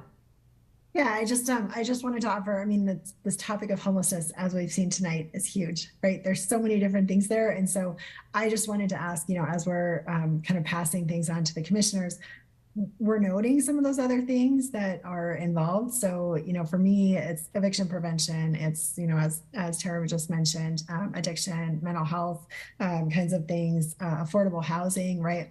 All of that is under that term of homelessness. So because it's such a big term, I'm just hoping we can give some clarity to the county on what we're looking for there, because I don't think it's just, single adult homelessness, for example, but this broader umbrella of topics. So just seconding some of the stuff Tara said, and I think it all still touches on the same issue, but we're being more clear about the kinds of things we're looking for. Thanks, Nicole. Lauren, then Aaron. Yeah, I agree with what Nicole and Tara just said. And I think part of it too is, transportation. We have Dr. Cog. I believe we have wildfire on our agenda for the consortium of cities. So particularly where we have other venues, if there's something specific that the commissioners want to bring forward to us or make us aware of that, and I don't know what that is, but I want to be open to that. But I agree that I would like to see time spent on what Nicole and Tara brought up. Also for me, I would like to hear more about the shelter and if it could be open, for 24 hours or provide day services, or what kind of how that space is going to be evolving too. Appreciate that, Lauren. Aaron? Yeah, I agree with other folks that the issues that have been mentioned, you need a lot of time, right? Because it's not just about homelessness, and some that maybe it can be, we can come back to them and say about homelessness, housing, and human services. and now that's even bigger. But I think that the conversation that we want to have is relatively wide ranging. In terms of Matt's idea about the 5-minute thing, so we're going to be settling in and eating some dinner and such. And so I think that I've heard from a couple of county commissioners that they're interested in sharing with us some of the other stuff where we have areas of common interest. So I wonder if rather than a conversation, if we could say, hey, like wildfire mitigation, for example, they just passed that tax. If they could give us a 5-minute update as we're getting settled and starting to eat about their plans for the implementation of that tax. I mean, I think that could be valuable for us, and I think they'd like to share that with us. So if we maybe have just not conversations, but 1 or 2 additional items that they just give us an update on as we're getting settled, and then for the meat of our discussion or the vegetables, depending on what you're eating, that we can talk about this full set of other issues that people have been mentioning. Yeah, appreciate that, Aaron. And in terms of where that list is of things, right? I mean, this is a massive thing. We're not going to solve it all. One of the things that some of the themes that I heard from tonight is everyone sort of brought up comments and from staff. Certainly with single homelessness was clearly that there was acute needs, and there was a slide. I believe it was slide 7 in that initial presentation that showed a bunch of check marks: City of Boulder and county. Well, there's a lot of them that were the same. And so who's leading that? Who's supporting, who's leading? And then there's some where one's only doing it and the other's not. So I think clarity on that covered a lot of those issues. So I think that's what a theme I heard. Housing, transitional housing was a theme that we also heard. So I think as I'm just repeating those, that maybe that's where those concentrated conversation points go, because that's where I think we were very interested in, and there were seemingly some pinch points with regards to who was doing what in that capacity. There was data collection and sharing. That was another theme. And then also sort of where's the sister city integration into this whole plan as well, beyond just Longmont and Boulder. Another theme was certainly with regards continued to housing, rents and helping rent with family homelessness, as well as housing inventory with terms of 3 bedrooms and those larger bedrooms that can support families. So those are some of those common themes I think we heard that I think are great questions for the county. And so hopefully those maybe allow us to have a little bit more of a concentrated discussion on those parts going forward versus just a riffing scatter shot for a bunch of time. So hopefully that'll bring. Did I miss anything critical? I just want to, in terms of reviewing some of those main themes that was clear overlaps or connections with the county, I want to make sure that I sort of hit those, and then that's maybe something that staff can help synthesize down, or we can prepare for our conversation on Tuesday. So just check in with you all to make sure we got that kind of mostly succinctly or tightly wrapped up. I see half nods, can't tell if 2 people are asleep. All right, a thumbs up. All right, that's good enough for me. A couple smiles. All right, it's delirium setting in. Oh, I see Nuria. Yep. Sorry, I just want to make sure as we'll circle back with our company partners. And again, they were very open to paring down or changing the subject. So I appreciate your input as they just wanted to share with you what was on their mind. But I am hearing housing inventory sort of upstream to, as that looks to prevent homelessness. There is a tie-in as we think about that. I am hearing perhaps some mental health supports and what is being done in that arena. And that I think ties really well with what we heard of today with that behavioral report that is coming out. And then I also heard about drug addiction or substance use programs and what's happening there. That certainly has some overlap in homelessness, but it actually is much broader in our community that really talks about how are we supporting people. So hopefully they do not fall into homelessness. So am I getting that correct? With perhaps, sorry, Aaron, with perhaps an initial sort of tell us what is happening on with the wildfire tax that was recently passed. So if we want to get to homelessness, I suggest you eat quickly. Anyway, Nuria, you said it more succinctly than I. Thank you so much. Any other items, things anybody wants to bring up or discuss? Nicole, I see your hand. Go for it. I just wanted to apologize to everybody for making some of this discussion personal by bringing up our collective home values as an example of the wealth in our community. These are really hard topics to discuss and to hold, and I don't really feel like I handled my sadness well in that moment. So I could have just pointed out the average home value in our city is over $1 million and left it at that. So I really apologize for not doing better tonight. And please let me know, reach out individually if there's any repair I can do there. Thank you for that, Nicole. I really appreciate that. Anything else before we close out our evening? Sorry, Oh, I just Nuria, Sorry. go for it. One clarification. I presume in the past, and you forgive me because I have not been part of these, this has really just been a dialogue amongst our elected officials. Curious if there is some amount or what level of staff involvement you would like in these conversations as we move forward. I think these are great conversations. I think frankly tonight gave you a lot of valuable information, and the presentations you have at hand may mean that you need less from us, but I wanted to just note that and see if there's some staff involvement that you would like. We could use all the support we could get. I mean, I'll just speak from my personal perspective, see if colleagues agree. Yeah, I mean, certainly our high level directors and certainly those that are doing the work would be just great support to make sure we have our facts right and that we're sort of focused on directly those issues. I think that would be a great service to us. I don't know if everyone shares that, but I don't think we need the whole teams top down, but a handful of those core folks would be very useful and helpful to keep us on the right path.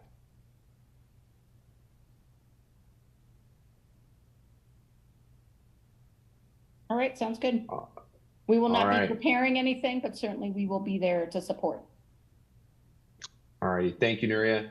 Thank you to staff. Thank you to our the guests that joined us tonight to present and support this work and help us learn more. We are 35 minutes past our slot. I did not stay true to my commitment to run that tight of a ship, so my apologies. I will do better next time. And thank you all so much for a great night. Have a good weekend, and we'll be reconvening next week. Good night, y'all. Take care. Thank you, Matt. Thanks, Matt. Great job. Thanks, everyone. Take care, everybody.